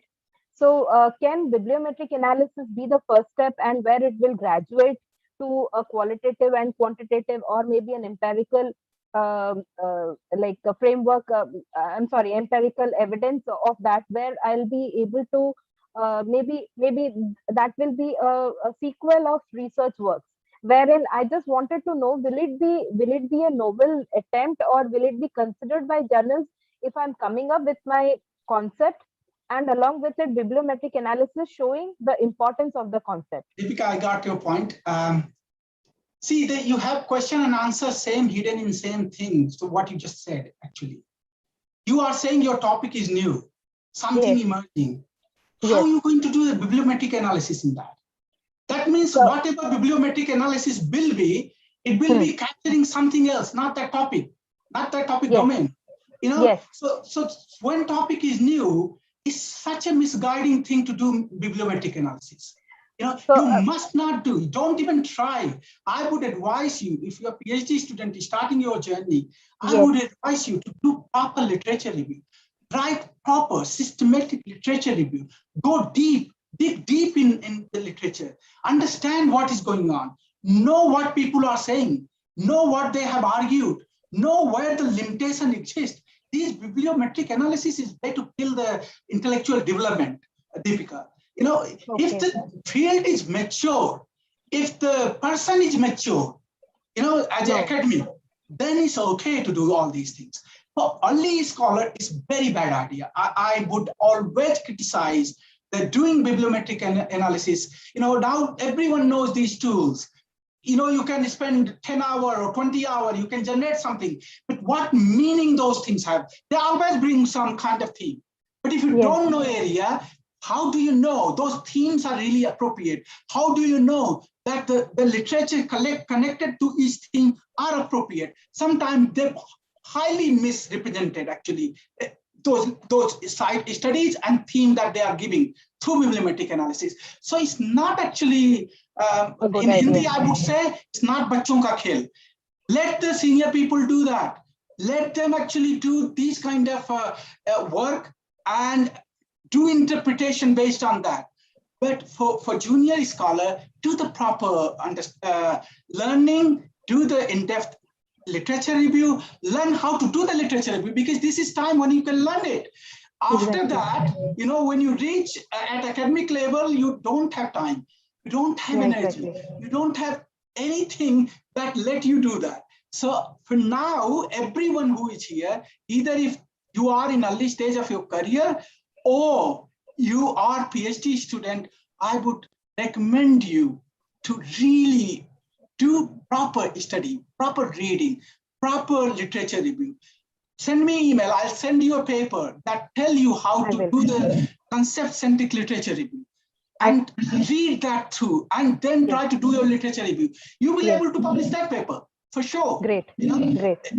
Because you will bring out something useful to everyone else, not just for yourself. I will be mailing you up, sir. Thank you. Sure. Thank you. So, audience, considering the time, we are going to take only one last question.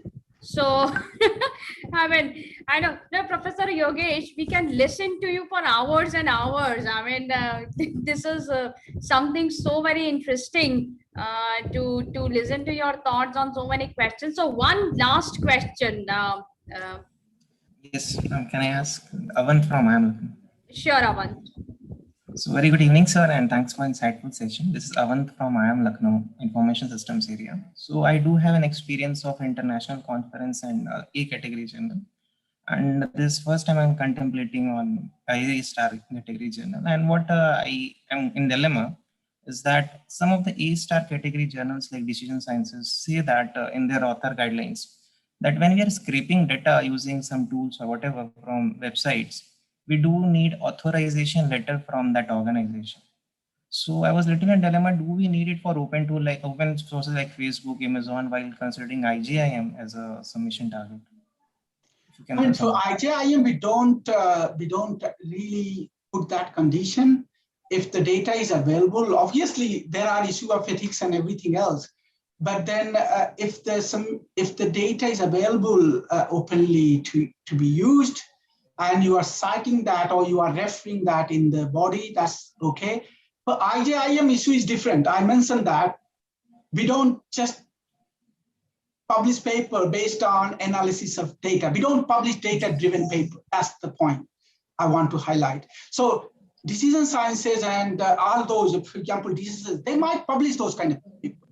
But for us, theory is a paramount. So we want to look at if you have done the theory part and then you actually utilized that data that you collected to prove or disprove that theory, then by all means, those kind of paper is most welcome. And you can look at our guidance paper that we have published recently by Carr and Dwivedi. So, I mean, if you don't get that, just send me email, I will forward you that paper. So if you see that guidance paper, and there are a number of papers we have already published on such type in last 2 years. So you can look at those papers that are published and you can see that what actually we expect from similar to those, yeah? So that's what I can say. I can't talk on behalf of Decision Sciences. You can write to them, obviously editor, and say that, look, in this situation, what should I do? Sometimes editor come back to, or publisher, sometimes they come back to you. Yeah. Thank you, sir. So I think that was the last question, right? So we can. Yeah, Professor Yogesh. So that was the last question. And thank you so much. Once again, I would like to thank all the participants as well for making this so engaging and with so much of enthusiasm that made it really interesting. And thank you, Professor Yogesh, for all the insights that you gave. For all the budding researchers, and I'm sure this will go a long way with all of us, and we are definitely going to as you said, you don't get many manuscripts from India. I'm sure after listening to you, we are going to send more and more manuscripts to your journal. We get lots of I think I'm sorry if I was not clear. I get loss of manuscript from India. What I said, it seems people not reading enough from India. Reading they're enough, not okay. downloading, they're not citing enough from India. In comparison to submissions are a loss and loss. I think my 30 to 40% of total pool is from India. Wow, that's so very interesting. And this is why you see, before I took over, very few paper, hardly any paper was published from India. Hardly any. But if you see in last 3 years, there is fair share of Indian authors. If paper is good, if submission is good, I'm not going to differentiate. And be it India or any other country, Bangladesh or Pakistan or any country, I'm not looking at the country. I'm not looking at the author either. What I look at is the paper, is the quality of work. If the quality of work is good, regardless where it's coming from, I would be more than happy to process it. That's the kind of approach I take. What you are saying Please is, switch on your camera so that it's a very humble and so very nice of you to actually say that, and that is absolutely motivating and so encouraging for all of the researchers over here. I think one thing I would like to highlight, what differentiate my journal with other top journals. The other top journal, obviously, they're very, if you look at their authors, if you will understand what it means. In this journal, I provide an alternative venue where, be it at any career level. You are a PhD student, lots of PhD students from India has published in my journal. You are assistant professor, you are professor, whoever you are, if you are doing a good work, I will not differentiate it. I will give the due consideration to the work. And if reviewer is supportive, by all means, I will be fully supportive. As an editor want to publish paper, they don't want to reject the paper.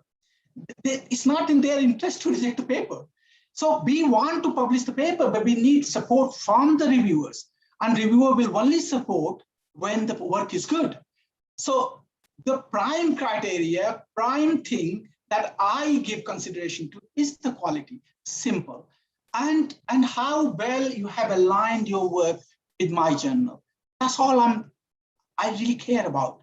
I don't care about anything else. So again, I don't mind. I would welcome as many papers people want to send from India, but only request is, please don't send. कहते हैं ना, आपको अगर half cooked खाना खिला दिया जाए, आप खाओगे क्या? नहीं खाओगे ना. आप खुद उसको फेंक दोगे. So what happens if you sending half cooked work to me? It's based on my time, based of your time. You spend about an hour to submit a paper from scratch. It takes almost an hour, and it takes 30 minutes for me to reject it. Yeah, it's just no benefit to anyone. So I would say, be fairly confident. Go through the paper, see few paper from my journal, and then align it, and then submit it. And I tell you, as I said, I'm in more than one journal. So things happens when I handle the paper in my journal, then I reject it.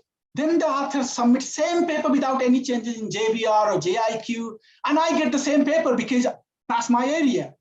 So, and then it's very difficult situation that I feel really bad to reject it again, because author feel that it's a disadvantage. But if the author hasn't made any effort to make any changes in the paper, what can I do? So please make changes when you resubmit in other journal, because it's likely either I will be reviewing or maybe handling the paper in other journal. So, and if I get it and I see the same problem, obviously my comments will be same. And same thing happened to other editors as well and other reviewers, that you go journal after journal and reviewer follow you as well. Because sometimes editor, actually not sometimes, often, they select the reviewer based on your reference list. Okay, generally I don't select the reviewer based on your recommendation, because I know in most of the cases it's fixed. So I don't select that. So what I do, I go with the reference list. So if the work is good quality work is cited in last 3 years, from last 3 years, so I pick up some of those authors of those papers as a reviewer, and they look at your paper. So obviously they will be motivated to look at your paper as well because they are cited, you know. So this is the approach I take. So most welcome everyone to submit, but please before submit, give enough time to your paper before it comes to journal. Yeah, that's all I want to say. Yes. Thank you, Professor Yogesh. Actually, really, you have given a very meaningful discussion and also very practical tips. So, which generally is very much helpful for our scholars whose papers are rejected. They do not understand how to structure the paper and everything. So, maybe we'll be inviting you another time, sometime, and discuss more, because people are very much interested to listen the practical tips. This part is missing somehow. So I request all the participants to switch on their camera so that we can take a group photograph with Professor Yogesh.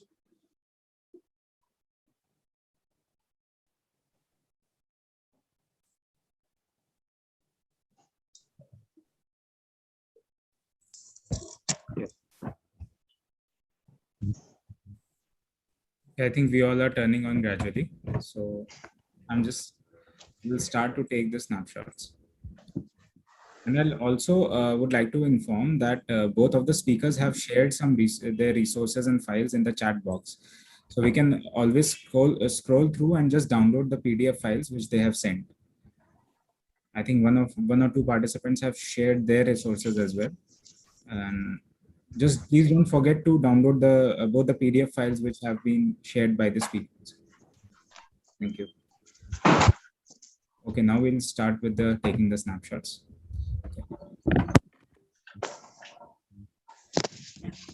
And Ishan, thank you very much for all your hard work for making this webinar successful. Thank you, sir. Because at the back, Ishan has put a lot of effort so that it can be done nicely without any disturbance. I realized it. Yeah. Yeah. And also great reach. Actually, you had enough participants. That was fantastic. Yeah. Because all over we are doing a lot of seminars, conferences all over the year. So good network is established in the center. So can I add on just one thing? It's not a question. It's a kind of thanking note from a participant. Yeah, I'm Senthil, Amrita University, Coimbatore. And in fact, my area is finance. But I see a lot of value that came from your session, Professor Dwivedi. And in fact, to be honest, this is one of the best sessions I attended in the recent times. So a lot of, motivating tips. In fact, you treated the experienced professors as well as the PhD scholars who are doing the research, in a way that it really motivates them to write a paper. Very insightful, very practical, and I'm very happy that I've attended this, and thankful to the organizers for this. Thank you. Thank you so much for your kind Yogesh, words. sir, it was a pleasure listening to you. You are such an inspiration, and special thanks to the Institute for organizing this wonderful webinar. It is so useful for us to, listen to stalwarts like Yogesh, sir. Thank you so much. Thank you, Gina. Lots of people are connected through LinkedIn, so it's nice to have this interface sometime. We keep messaging each other and talking, but yes, we don't have often this opportunity to interact. So it's nice to have people, yes. In these kind of sessions. Yeah. Thank you, Gina. Thank you. Then it is over. You have taken Yes, sir. It's over, sir. Okay, thank you all of you. Thank you, Professor. Congratulations to the organizers, Yogesh. and also a big thanks to Professor Yogesh. Thank you, ma'am. Yeah, Professor Yogesh, I just wanted to inquire, on the email, we'll be able to reach you, sir. Sorry? The email which has been provided in the chat box, shall we be able to reach you on that email? You can find my email just from a Google search. Yeah. Oh, is it? Okay, fine. Great, sir. You can look at any submission, any article of mine, you will find my email in there. So yes, okay, okay, sir. Thank you. Thank you.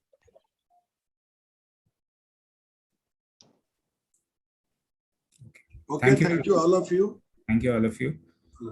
Thank you, everyone. Yeah. Thank you for Professor Das and Priyanka and everyone who has put effort to organize this session. Even if few people benefit from it, it is worth doing. So thank you so much, everyone. Thank you. Bye.